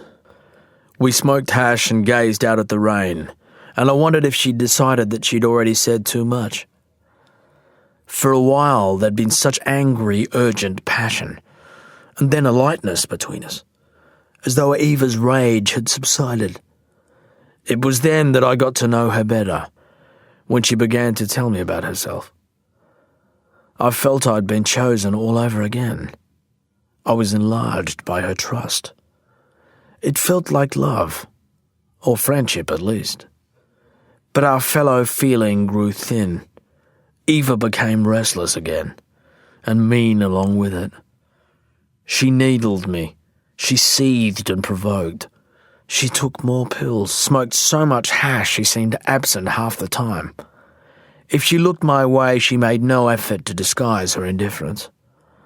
Those rare occasions when she took me back into her bed, she shouted Sando's name in my face. We fucked until I was in pain and she was in tears. One Saturday morning, after such an unhappy encounter, she got out of bed to go to the bathroom, and when she returned I saw the shape of her belly. There was a new tilt to her pelvis. She saw me staring. "What? Nothing? I'm puffy," she said. "Nah, it happens every month." "Really?" "Jesus, Pikelet, don't you know anything?" "No," I conceded miserably. "I don't know anything." "Poor baby." "Well, I know you're bored with me." "Yeah," she said, "but it's not really your fault." I felt tears coming. I clenched my teeth against them. "Listen," she said as though offering me a lifeline. "I have a game we can play." From the bottom of the wardrobe she brought out a strap and a pink cellophane bag. The strap had a collar and a sliding brass ring. I snorted nervously, waiting for the joke.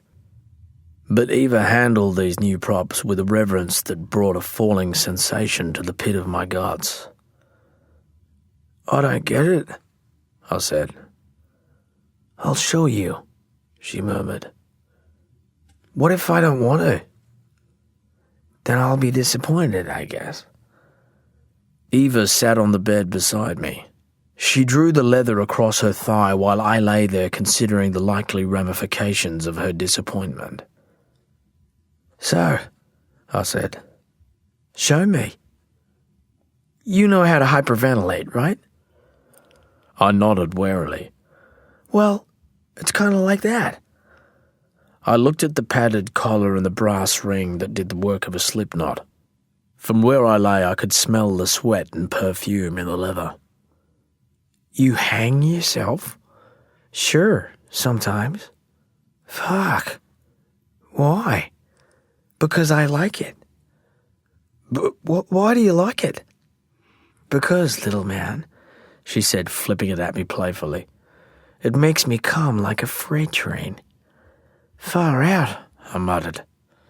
She smiled. I tried to take it in. "So, how do you know when to stop?" "Practice, I guess." "You should know." "Me? Give me a break." "Come on, Pikelet," she said soothingly. "I've heard you guys talk. Spots, stars, tunnel vision. You want me to hang myself?" "No. Well, there's no way. Of course not. So, what then? What do you want me to do? Eva became girlish for a moment. She put her fingers through my hair. I just want you to watch.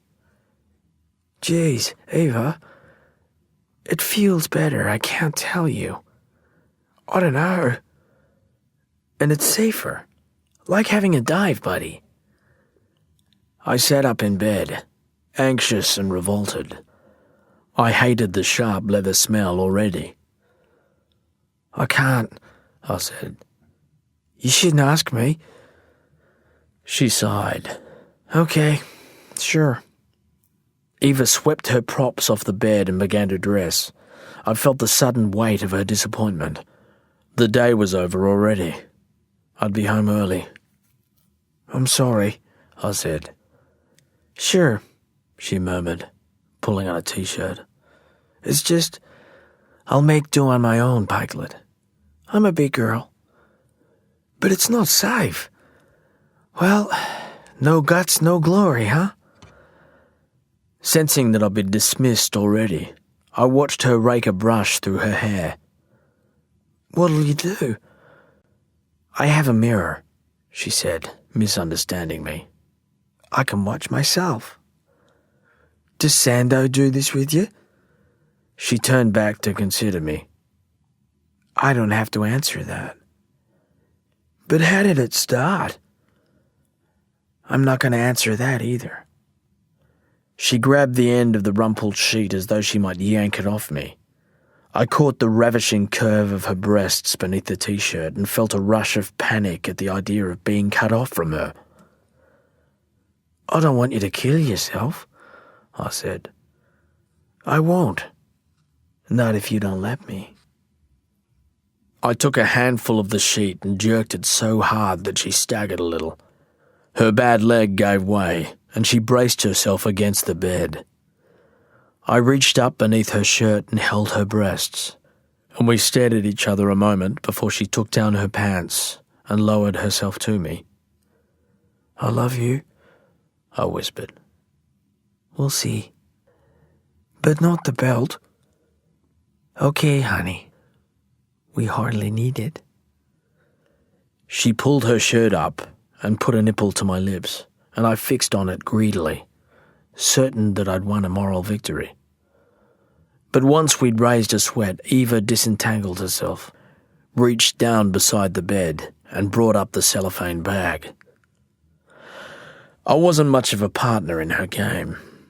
I was mostly the audience, little more than a bit of body weight and a steady pair of hands. There were whale songs on the stereo now, otherworldly moans and clicks and squeaks. Eva lay on the pillow and pulled me back into her until we were panting again, and then she pulled the bag over her face like a hood, twisting it tight against her throat so that it filled and shrank with every breath. The plastic was pink and translucent, and behind it Eva's features looked all out of focus. Pretty soon the bag fogged up, and I could only see the contours of her nose and chin, and the deep indentation of her mouth with each indrawn breath.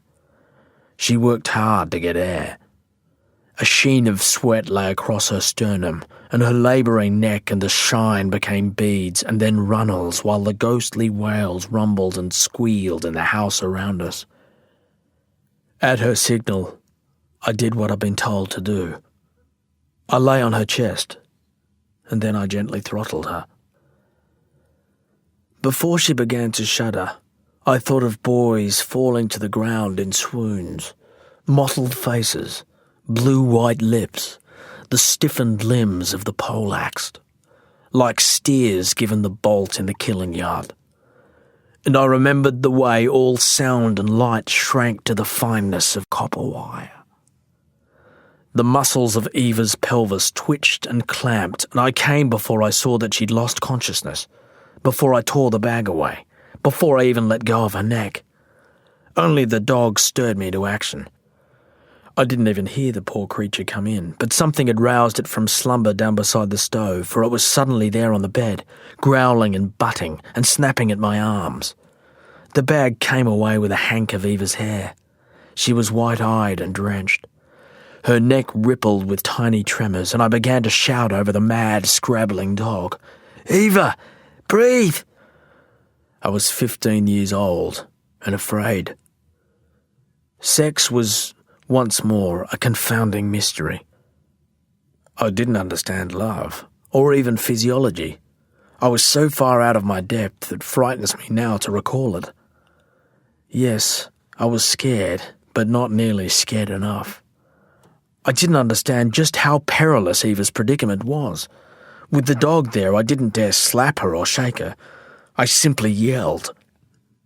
There was, at last, a snagging noise deep in her head. It was not unlike the sound the old man made in the middle of the night. Then there came a gasping spasm. Eva's arms flew out so hard and suddenly that I took a blow to the ear. Her legs jerked. She began to whoop in air. I knew Eva was expecting me, but I didn't go back next day. Instead, I got up early, limp with fatigue, and wandered through the forest in the misting rain. No one was about, and I was grateful because I was a mess.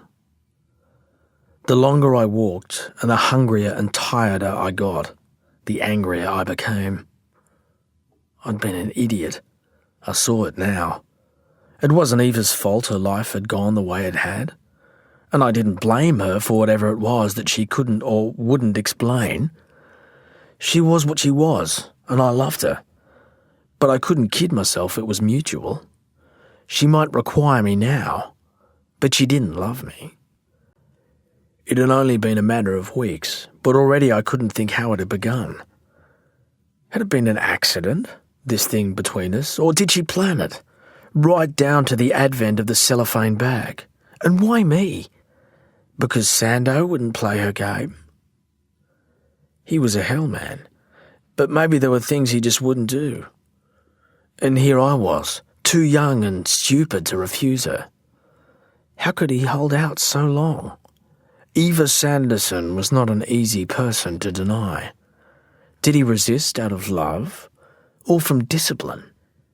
Either way, I admired him for this at least. I loved his wife, and I wished he'd come home and save me from her. I called her from school on Monday, and at first she was peevish, and then she cried. I'd rung to say it was over, that I couldn't come out anymore, but I couldn't get it said. By the time I hung up, I felt like a bastard for making her cry. Next day, the VW was out on the street at lunchtime in the shade beyond the gym. My heart jerked at the sight of it. "I'm sorry," Eva said when I drew up to her window. "I'm sorry too," I murmured. "Let's go for a drive, huh?" I looked over my shoulder a moment. There were kids kicking a Fanta can across the netball courts. "I've only got half an hour." "Sure, get in." We drove to the War Memorial and looked out across the Sound and all its islands and bays and sat for a time in silence. It seemed to me that she was working her way up to saying something important. And then she reached across and put a hand in my lap. "You're kind to me." "Kind? Nobody's as kind as you, Pikelet." "Really?" "Really." She unbuttoned my pants and drew out my aching cock and went down on me there in the noonday car park. Within 10 minutes I was back at school. I didn't call again all week, but when Saturday came around I rode straight out to Eva's. The dog seemed leery of me, but she was smiling. "I feel like walking," she said. "You want to hike?" "What about your leg?" "I want to push it some." "Well," I said, "if you reckon." We hiked out across the wooded hills toward the cliffs with the dog darting ahead. There were no roads.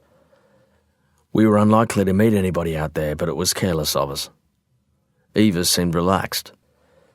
Her limp was only slight when we set out, but by the time we got to the ridge overlooking Old Smoky, she was in real pain. "Are you okay?" Fine. It doesn't look good.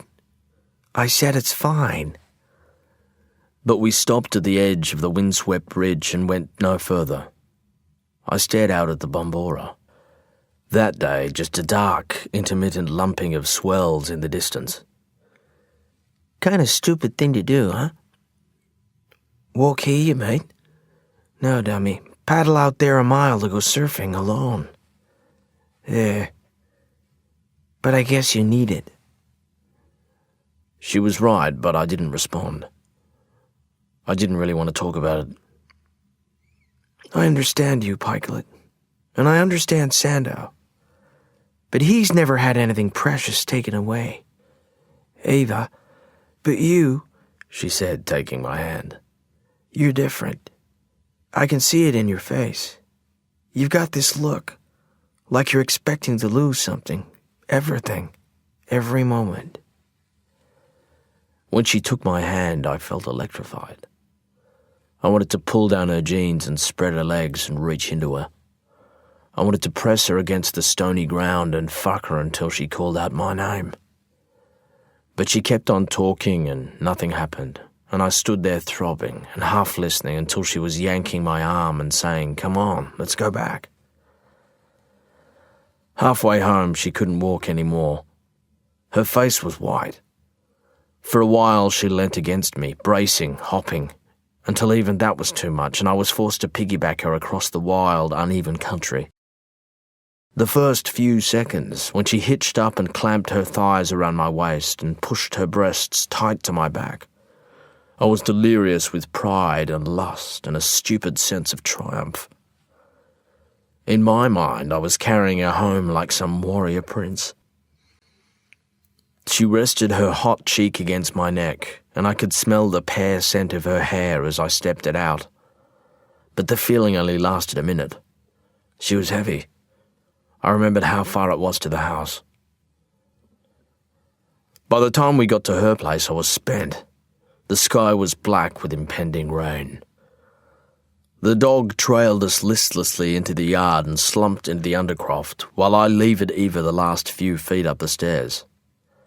She snatched her pills and the hash pipe and lay back on the sofa until she could speak again. "You're right," she said. "Right to expect it all to be snatched away from you, Pikelet. Because it will be. It can be. And hey, maybe it should be." I didn't like the tone of her voice. I figured I'd better go. But I stayed. We took a bath together like people in the movies. We smoked a little hash and climbed into bed, and when her plastic bag came out, I did my best to please her. For a week or two, Eva came by the school or I wagged classes and met her on the wharf so we could drive out to lonely beaches. We grew more reckless and impulsive and so tired that when we weren't at each other, we were bitching like married people. And on weekends, despite myself, I strangled her. I hated it. In time, I saw that for her, everything else was mere courting, payment for what she really wanted. I hated the evil, crinkly sound of the bag and the smeary film of her breath inside it. I came to hate all masks and hoods and drawn faces without features, and in retrospect, I see that I probably hated Eva as well. Somebody once told me I was a classic addictive personality. I laughed at her. She threw a plastic cup of water in my face and I sat there smiling at the 1,000 cuts down the inside of her arms. Staff appeared around us crisp and silent as ghosts. When I was born, I said, I took a breath and wanted more. I found my mother's nipple and sucked. I liked that. I wanted more. That's called being human. I know what you are, the woman murmured. Yes, I said, you're the expert. They led her away to dinner and I sat there alone with my sneer as the tears leaked out of me. The last sucking bubble of consciousness, the rising gorge of panic. Yes, a delicious ricochet of sparks. I suppose I knew well enough what it felt like. It was intense, consuming, and it could be beautiful.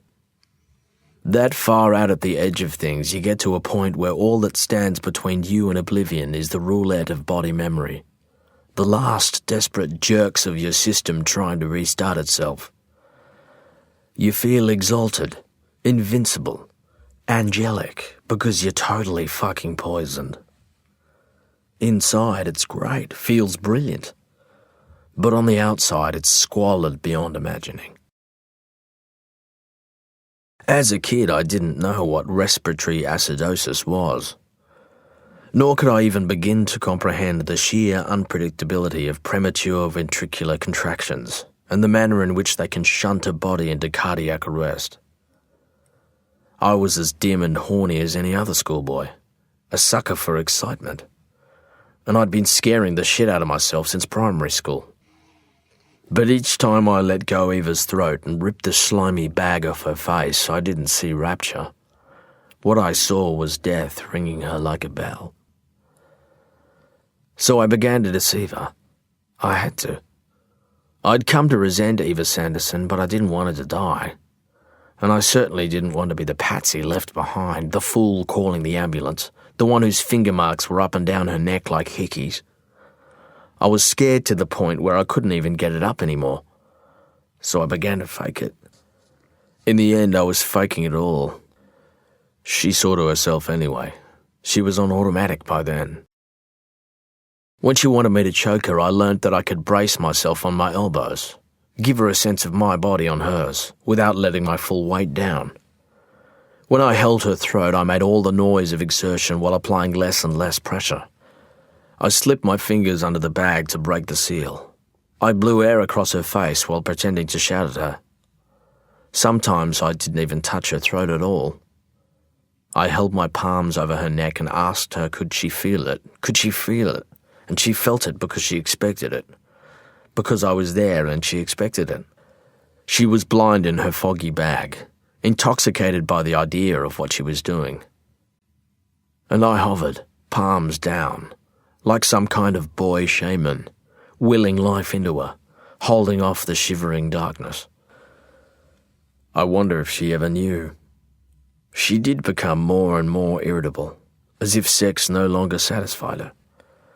Once, when I began to giggle at how stupid we looked, how ludicrous it was to be lurching and growling about like this while the dog scratched at the door, she slapped me so hard that I rode home and lay on my narrow bed and shouted at my mother to please turn the bloody vacuum off and get a life.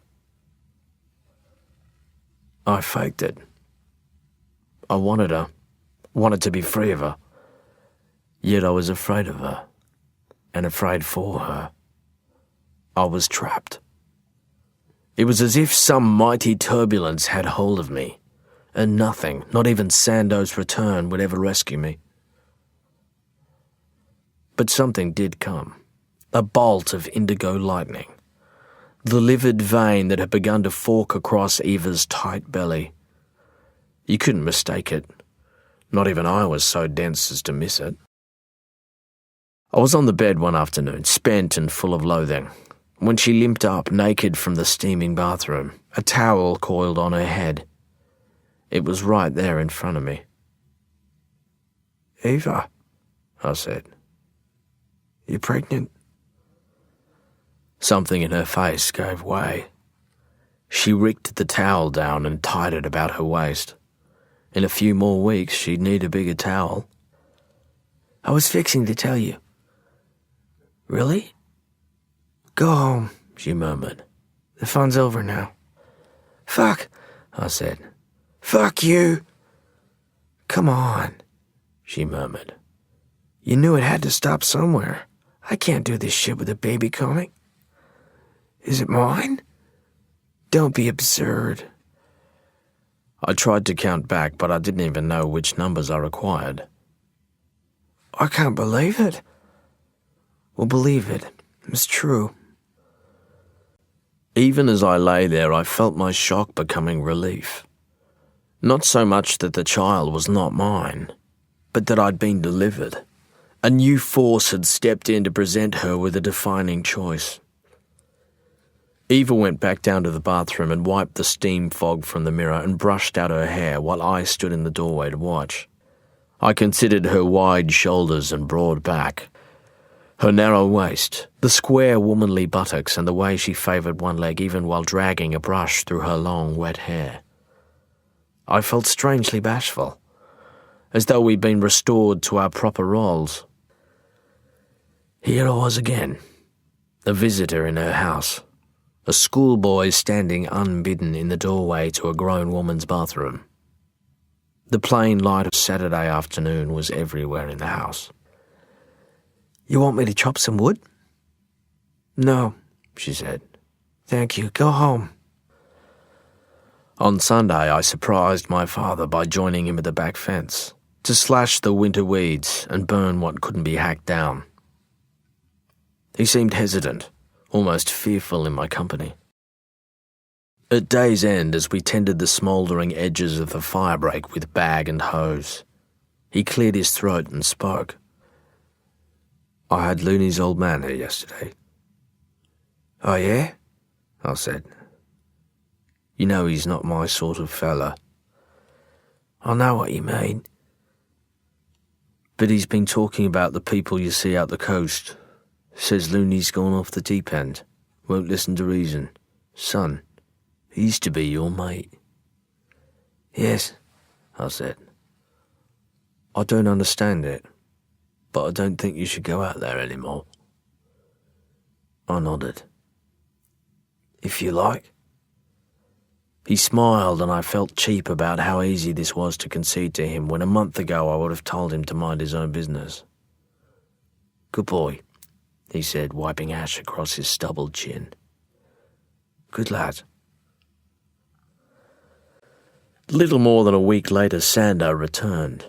He came running out from the BP servo in Sawyer, and I nearly shat myself. He looked dark and grizzled and happy. Hey, he said, I'm going to be a father. Far out, I said. I thought you looked different. Incredible, eh? Yeah, man, congratulations. We shook hands awkwardly. Shit, he said, holding my hand with a grip just short of painful. You chopped a bloody lot of wood out there, mate. Well, I said. Not much swell. Didn't want you to think I don't notice these things. I laughed uncertainly. I couldn't read him. I wondered if the smudgy bruises on Eva's neck had lingered, or if I'd left something out there to give myself away. It occurred to me later they could have fessed up to one another about their weeks apart, and perhaps this was their way. Hey, how was the trip? I stammered. Lively. Did you get waves? Jesus, we got everything. Seasick, shot at, seen off, spider bitten, infected, deported, and yeah, honking waves. Haven't seen Looney? I said. You and me both. You mean he's not back? Little prick blew me off. Took a boat to Nias. What happened? Didn't want to come home, I suppose. Man. Willful little bastard, isn't he? Fucking nuts, actually. At that moment, Fat Bob the mechanic sidled out from the shadows of his workshop. Sando slapped me on the shoulder. Hey, keep an eye on the weather. We'll do Old Smoky, eh? All right. Gotta go. Come out sometime. Okay, I'll do that. But we never surfed Old Smoky together again, nor did I visit his place while he was there. I did my best to stay away. There are spring days down south when all the acacias are pumping out yellow blooms and heady pollen, and the honey-eaters and wattlebirds are manic with their pillaging, and the wet ground steams underfoot in the sunshine, and you feel fresher and stronger than you are. Yes, the restorative force of nature. I can vouch for its value, right up to the point of complete delusion. I go down sometimes on leave to cut the weeds and burn off the way my father did, to surf the point and collect my frazzled wits. But I've learnt not to surrender to swooning spring. In spring you can really ease off on yourself, And when that happens, you'll believe anything at all. You start feeling safe, and then pretty soon you feel immune. Winters are long in Sawyer. A bit of sunshine and nectar goes straight to your head. I saw Eva in the general store. It was October and she was in a long skirt and sandals. She stood in the narrow aisle considering a bin full of mouse traps. She was fuller in the face, and her hair was held back with barrettes. At the sight of her pot belly, I felt a tiny stab of lust. I wheeled around and heard her say my name as I slipped out of the shop and into the sleepy street.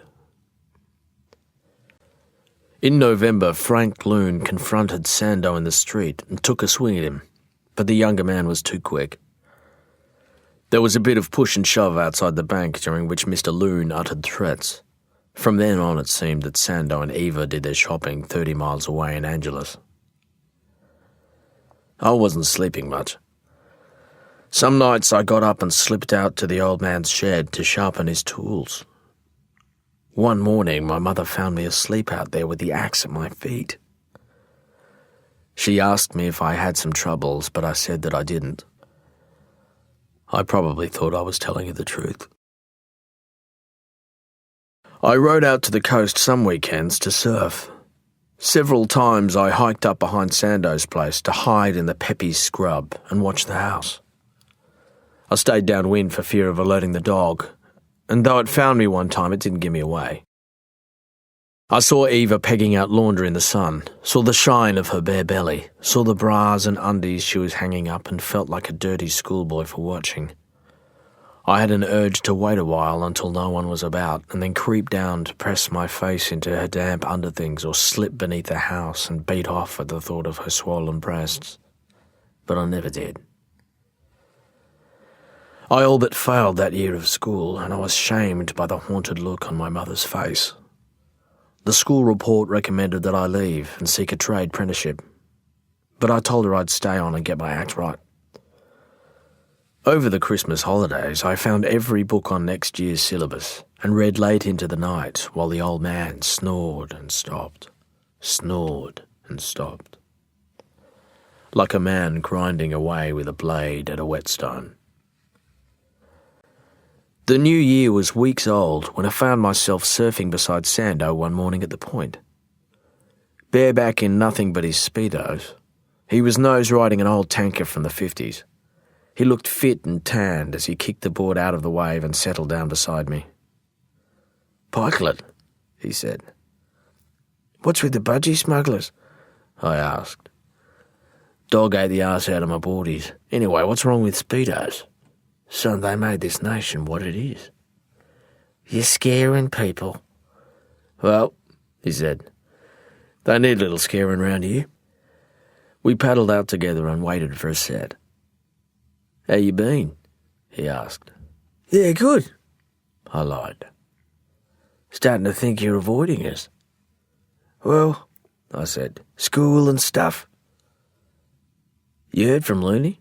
he asked, kind enough not to point out that we're in the midst of the summer holidays. "Nah," I said, "not a word."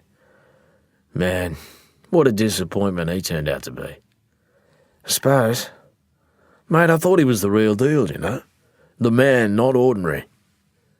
"Maybe ordinary's not so bad," I offered. "Pikelet, you gotta get out of this fucking town." I shrugged. "Come and see us, you dick." I caught a wave in and walked up the hot sand to where Eva lay in the sun with a book. She wore a ragged straw hat and her hair was glossy and her skin was tanned as I'd never seen before. She cut quite a figure in a polka dot bikini. Her breasts were huge and her belly shone. Her distended navel was like a fruit stalk. When she saw me, she hoisted herself to her feet. I took in the lavish sway of her back and smiled. "Gross, huh?" "No," I said, conscious of passing bathers. "No, it's beautiful." Jesus. "No, honest. You really are a pervert," she said with unexpected tenderness. "Takes one to know," I said, grinning sadly. "We're leaving, Pikelet. after the baby comes? Ah, I said. I should have been relieved, but I felt a twist of panic, and it must have shown. Do you really mind so much? I picked wax from the deck of my battered twin fin. Pikelet? Can I see it? I asked without looking up. Oh, baby, no. Just once, please? Pikelet. You owe it to me, I said without properly understanding what kind of threat I'd uttered. Shit, Pikelet. I'll leave you alone, just once. I never would have blown the whistle on her. I couldn't have done it. But for her, at least, this must have been real and present danger. Yeah, she said so bitterly that it felt like a blow. For old time's sake, right? On a Thursday, while Sando was in Angeles, I rode out there and was met by the dog. Eva wouldn't let me upstairs, so we went without preamble into the shadows of the undercroft, where the smells of soil and wax and fiberglass were all about us. I knelt and lifted her dress and kissed the hard projection of her belly, while she ran her hands abstractedly through my hair. Her breasts were long and heavy, and between her legs everything felt fat and wet and ripe. Hurry, she said. I'm sorry, I murmured. Yeah, well, we're both sorry now. She turned and braced against the workbench, and we took it slowly and carefully. I held her gorgeous belly and saw the veins stand proud in her neck and the sweat gather on her back, and when it was over, neither of us pretended to be happy. I never saw the baby. In February, the old man copped a flying belt at the mill. The initial report made it seem like a let-off. It could easily have been a walking blade or worse, and there were no severed limbs.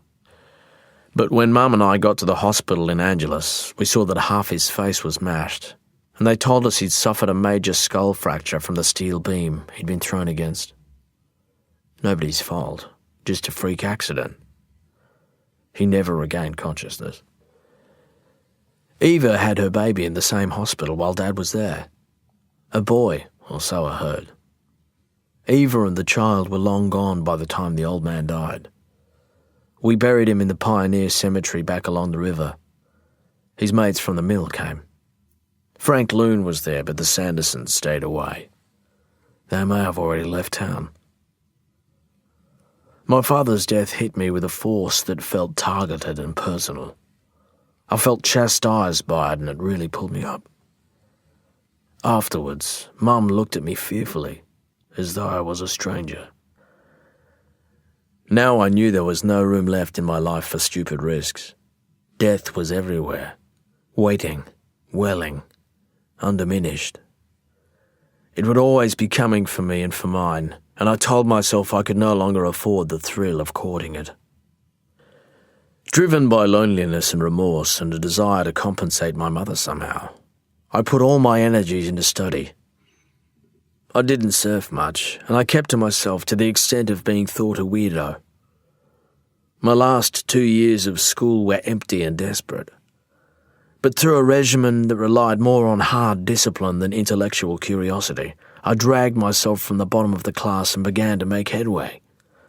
Eventually, my marks were excellent, but my heart wasn't in it. People said the old man's death was the beginning of the end for the mill, and they were only half wrong. It reeled from crisis to crisis for another decade. Mum got a modest payout, which left her free and clear with the house as well as a pension. She saved enough to put me through university, and I did my best to be a dutiful son. She never accused me of having forsaken the old man for Bill Sanderson or abandoned her for Eva, though I couldn't have blamed her if she had. I'd absented myself from their lives so long, and the unspoken hurt from it lingered for years. We tried to find some closeness, Mum and I.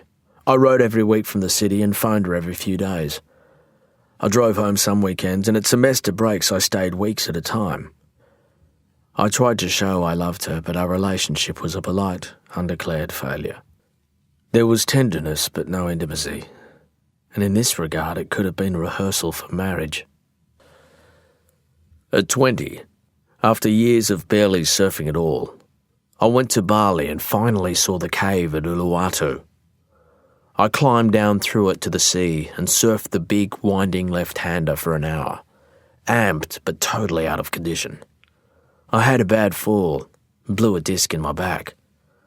It took me a week to get home to Perth, and when I did, I went to pieces. The prolapse sorted itself out soon enough, but I had a kind of breakdown. I was only a few weeks from finishing my degree. I never returned to see it through. Instead, I holed up in a caravan on a sheep station and put myself back together as best I knew how. Grace Andrews loved me. Even after she grew wary, there was that to remember. She taught in the zoology department of the university where I worked as a lab technician. My mother adored her, was overjoyed when we married, and I was euphoric, never happier in my life. We had 2 daughters, so beautiful I could never stop being anxious for them. And now they're women, old enough to find me more an amusement than a puzzle. When Grace was pregnant, she said I was weird about it. Men, she said, were supposed to be turned off by all that fluid, the gross belly, the big backside and puffy ankles. That was normal. I laughed. I really thought she was joking. So you prefer revulsion to reverence? A girl doesn't mind reverence, she quipped. But reverent lust is another thing.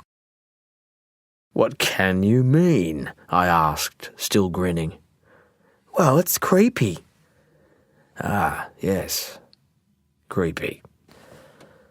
There was yet a hint of laughter in our voices, but I was unnerved by the exchange. Years later, when it shouldn't have mattered anymore, I made the mistake of returning to this conversation as I dropped the girls home one Sunday afternoon. There'd been a photo of an actress naked and pregnant on the cover of a glamour magazine, which sparked a surprising furore. To my mind, it was a rather brave and beautiful image, but I was curious about what Grace might think.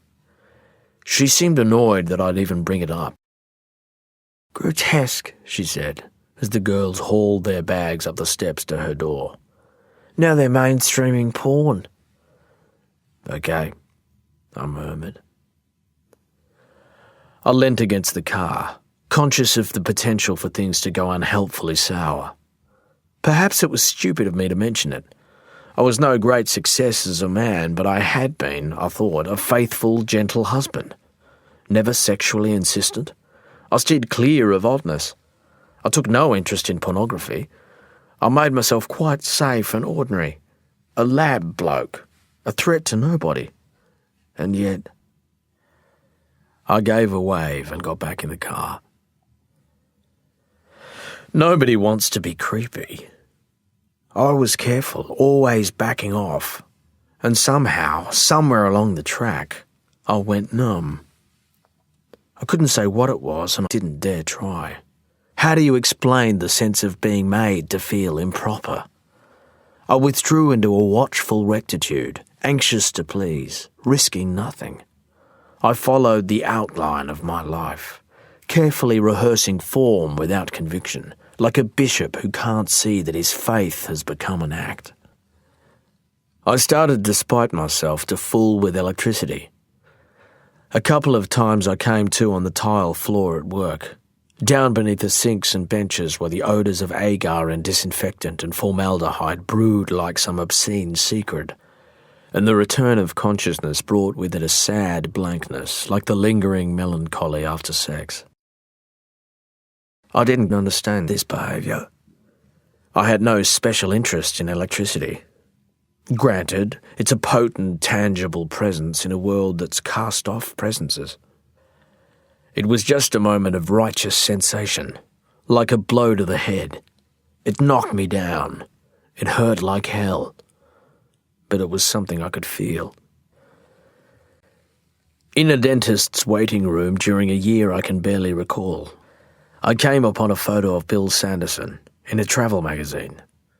It seems he'd come to preside over quite an empire. Snowboards, alpine apparel, all dripping rebel chic. The interview mentioned his wife Eva and their son Joseph, a good Mormon name. There was much talk of risk in the financial sense. Sando was a kind of investment guru, a motivational speaker of some note. Out on the Aspen slopes, he looked like a grizzly, sun-bleached Chris Christopherson. A man arrived. It was my mother who sent the news clipping about Eva Sanderson. I still don't know why she did. Until that moment, I never gave her sufficient credit to imagine she might take some little pleasure in passing it on. But the chances are she simply thought I'd like to know.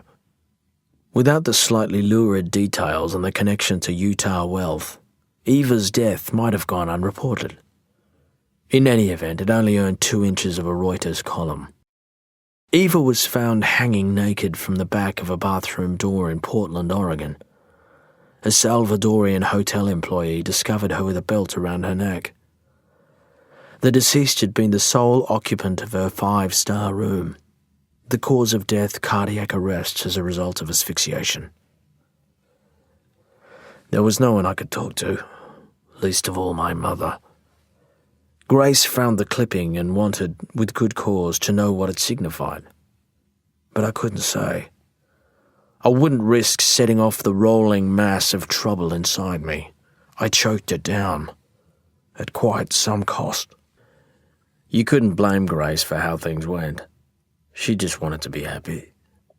She had a career to look to, and she was anxious for the girls. And in the end, I wasn't fit. There's no question about that. Afterwards, I had myself put away for a spell. I only signed myself out to go to my mother's funeral. A day of hard and vivid feeling. I took the burial as a sacrament of my own failure, as much as a tribute to my gentle mother's life. My girls were there. They seemed happy to see me, and I couldn't hold their wariness against them. Grace left her new bloke at home, though she needn't have. I would have behaved. She seemed wistful but determined, and it clearly upset her to see me looking the way I did. I had a few scars by then and was woozy with pills. I felt the hopeless tug of love as she led the girls towards the car. The mourners around me were careful but not afraid. I've never been a violent man.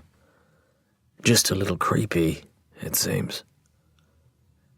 I didn't go back to the hospital. I broke an undertaking, got in a car and drove east, as far away from the sea and the city as possible. When I was on the ward, there was a tall, reedy bloke who carried a Bible with him all day. He had a habit of fixing on things you said during group work and hitting you later with a few pithy verses to be going on with. He had me down as some kind of compulsive, not miles off the mark. But I wanted to pull his ears off when he told me that a man who even thinks about having his neighbour's wife is already an adulterer. "No, Desmond," I told him. "Bullshit. Can't deny it. You get ideas, we all get ideas, thoughts, and most of them come and go without causing anybody grief." Desmond shook his head, and I wanted to get him by the hair, squeeze the poison from his head. Wanted to, but didn't. I told him he was sad and dangerous, that he shouldn't say such things, especially not to vulnerable people like us. I was well and truly wigged out at the time, but still sane enough to know there's a world of difference between thinking things and doing them. "You lack morality," he said mildly enough. "You call that morality?" I said, trying not to shout. "Robbing people of the distinction between thoughts and actions?" "Sport," said Desmond. "I tell you this out of love. You are a captive of evil." Talk like that frightened me because in an unsteady moment you could believe it. I was tired and sad and fucked up, but I wasn't going to give in to bullshit.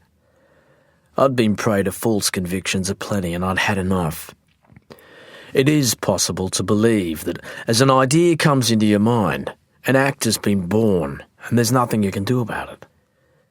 It's as if thinking something causes it to happen, makes an action inevitable, even necessary. Sometimes it's good to remind yourself it isn't so. A captive of evil, said Desmond. No, I said. I'm a voluntary patient. What I didn't say, because I didn't trust myself not to clock him one, is that nobody should be a slave to their thoughts. This was captivity. This was evil. All about there were others watching Desmond and me, waiting for a blow-up. There were people in our midst who believed that babies had died and cities burnt because of thoughts they'd had. Do you lust after your neighbour's wife? Asked the girl with the slashed arms. Really? She said drolly. You can tell us. My wife, I said. My wife is now my neighbour's wife, and my old neighbour's wife is dead. Man, that's fucked up, said someone. No lust? Not much, I said. Not now. Looney died in Mexico, shot in a bar in Rosarito, not far from Tijuana. Some kind of drug deal gone bad. Maybe he did business with the wrong cops. For years, stories had made their way back to me. Sightings on the northern beaches of Sydney, or in Peru, or the Mentawais. His reputation for fearlessness endured. He surfed hard and lived hard, and seemed to finance it all with drug scams and smuggling. It was said he bought his way out of Indonesia several times, that he had contacts in the TNI. I wonder about his apprenticeship to Sando. How much more than just surfing it might have involved. All those side trips to Thailand, the long unexplained absences, surfboards arriving from all over the globe, and whether Sando's family money had been augmented by his darker business interests. I felt a pang when I heard about Looney. It hardly sent me into a spin the way Eva's death had, but I felt hollow, as though there was suddenly less of me. From a call box in Wiluna, surrounded by broken glass and red dirt, I called Grace. "I'm sorry to call," I said. Yeah, you probably are. Everyone I know is dead. All gone. And what are you planning to do? Put it all behind me, I said like a politician. I'm going to put it all behind me and move on. She hung up on me. For a while I shared a humpy with a defrocked priest. He was an alcoholic and a wise man, and for a time I hated him. I'd only come asking for water for my car's boiling radiator, but he saw this was the least of my problems. It was obvious he'd never lost his missionary zeal, because he hid the keys to my car for 3 weeks until I climbed back into my own skin. We lived beside a dry salt lake that rippled and swam against itself all day. Parched and cracked as it was, it seemed the lake was always full, never really empty at all. Long after I straightened out and he gave me back my keys, I stayed on, 6 months in the end. The old man slept inside on a steel cot, and I rolled out my swag under the pulsing stars on the dry lake bed. During the day, we sat in the ragged shade of his veranda while things rose up off the salt before us. We laughed at every shimmering mirage in shared disbelief. The priest said he hadn't touched a drop in 15 years, that he'd gotten beyond magical thinking. But the salt lake kept him on his toes, and I saw what he meant. It was full of surprises. I didn't exactly pull myself together. I got past such notions. But bits of me did come around again, as flies or memories or subatomic particles will for reasons of their own. Bit by bit I congregated, I suppose you could say, and then somehow I cohered. I went on and had another life, or went ahead and made the best of the old one. For a good while I feared excitement, but I found ways through that. I discovered something I was good at, something I could make my own. I am hell's own paramedic. When the shit hits the fan, I'm on, and people are glad to see me. They see the uniform and trust me, and that makes me happy. and it's all go, all adrenaline, fast and filthy. When the girls were in school, I stayed around for weekends and annual leave, but now they're older, I travel more. I go to wild places to surf or raft or hike. I've surfed over sunken warplanes in New Guinea and caught waves on the beach where Ollie North's bandits landed weapons. I've met plenty of nice people, men and women. I suppose I'm celibate, which sounds kind of high-minded, but it's mostly been a process of learning to make do, which is a bit like married life, from what people tell me. At the 2002 Winter Olympics, an Australian aerial skier won a gold medal and became a national hero overnight to a largely snowless country. Suddenly she was all over the TV, this pretty blonde kid, spruiking for cereal and gum and God knows what. I thought of Eva. More recently, I was in an airport lounge where oppressively large video screens showed highlights from the Winter Games in Turin. For 10 minutes or so, we had to watch replays of an aerial skier coming unstuck. The high, twisting trajectory. The quarter rotation too far. You could see the brute fact of her ruined knee as she landed. We got close-ups to confirm it. And there was something ghoulishly excitable about the commentary intoned over the footage as it played time and again. Passengers around me barely stirred. They were tired, and this high-wire ski stuff was old hat already. Yet there she was, this girl, careering down the mountain on her back in a scouring spray, trying to hold her leg together, howling, over and again.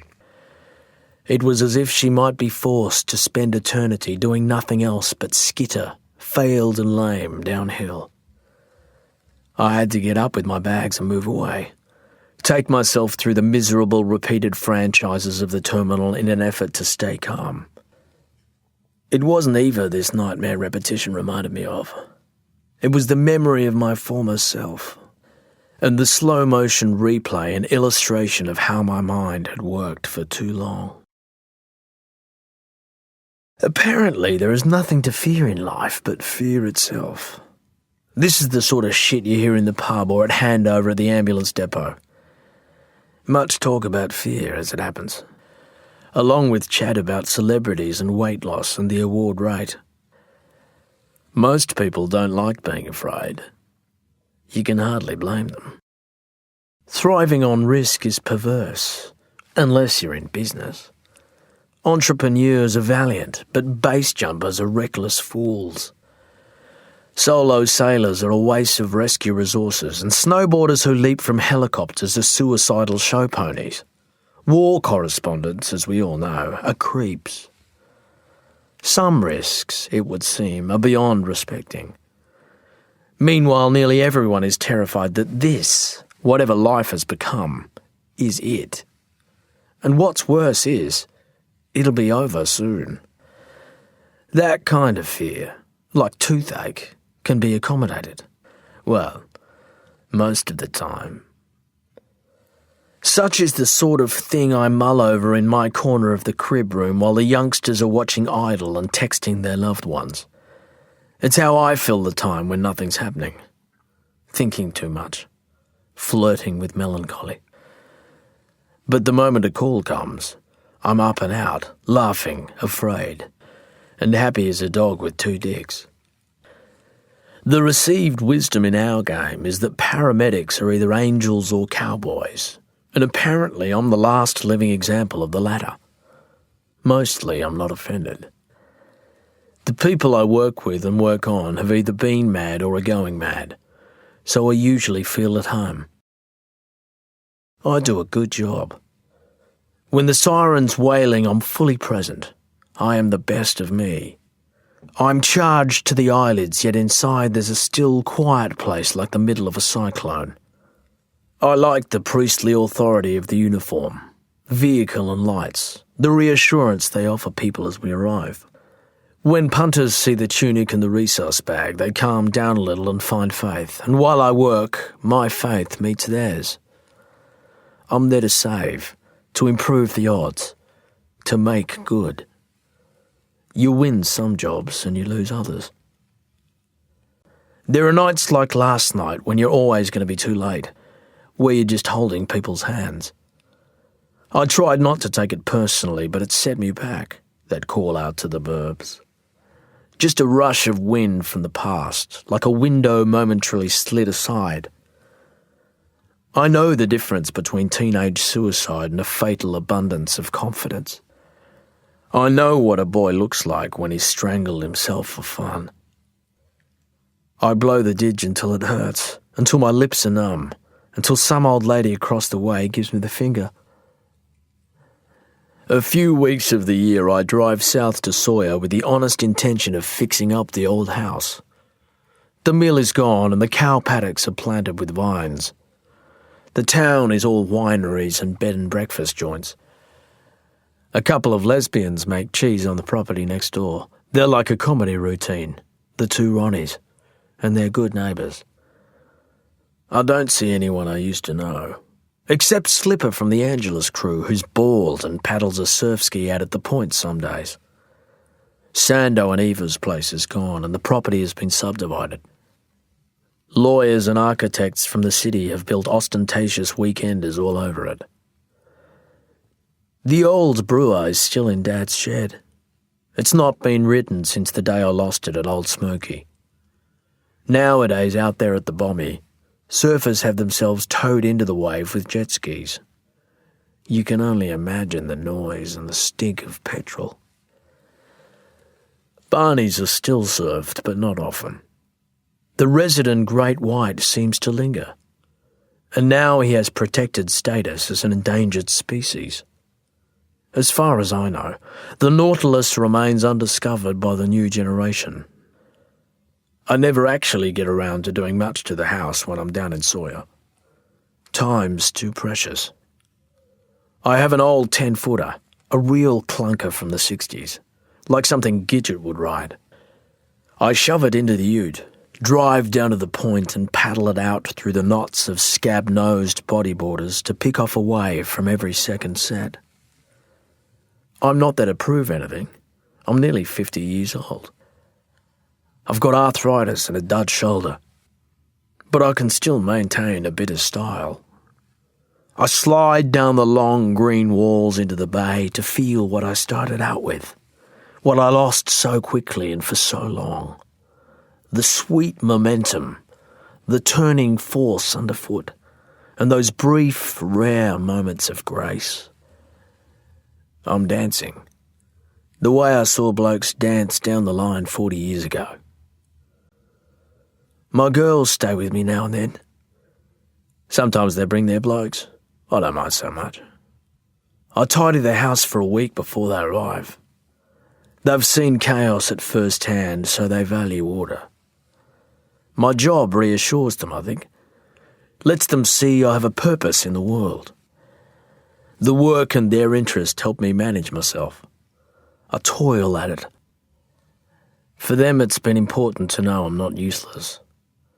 I think they understand how tough the gig is, that I save lives and try to be kind. I've done my best to explain my troubles without resorting to indelicacy.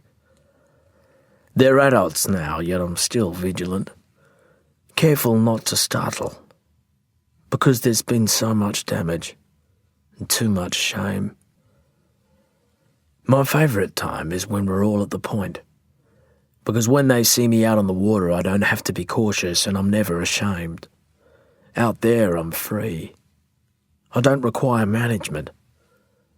They probably don't understand this, but it's important for me to show them that their father is a man who dances, who saves lives and carries the wounded, yes, but who also does something completely pointless and beautiful. And in this at least he should need no explanation.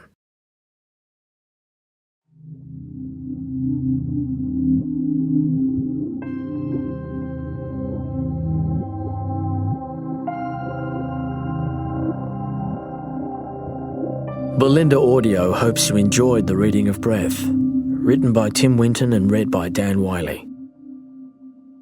For further information about the Belinda Audio range, please visit our website www.bolinda.com. If you liked this audiobook, please tell a friend.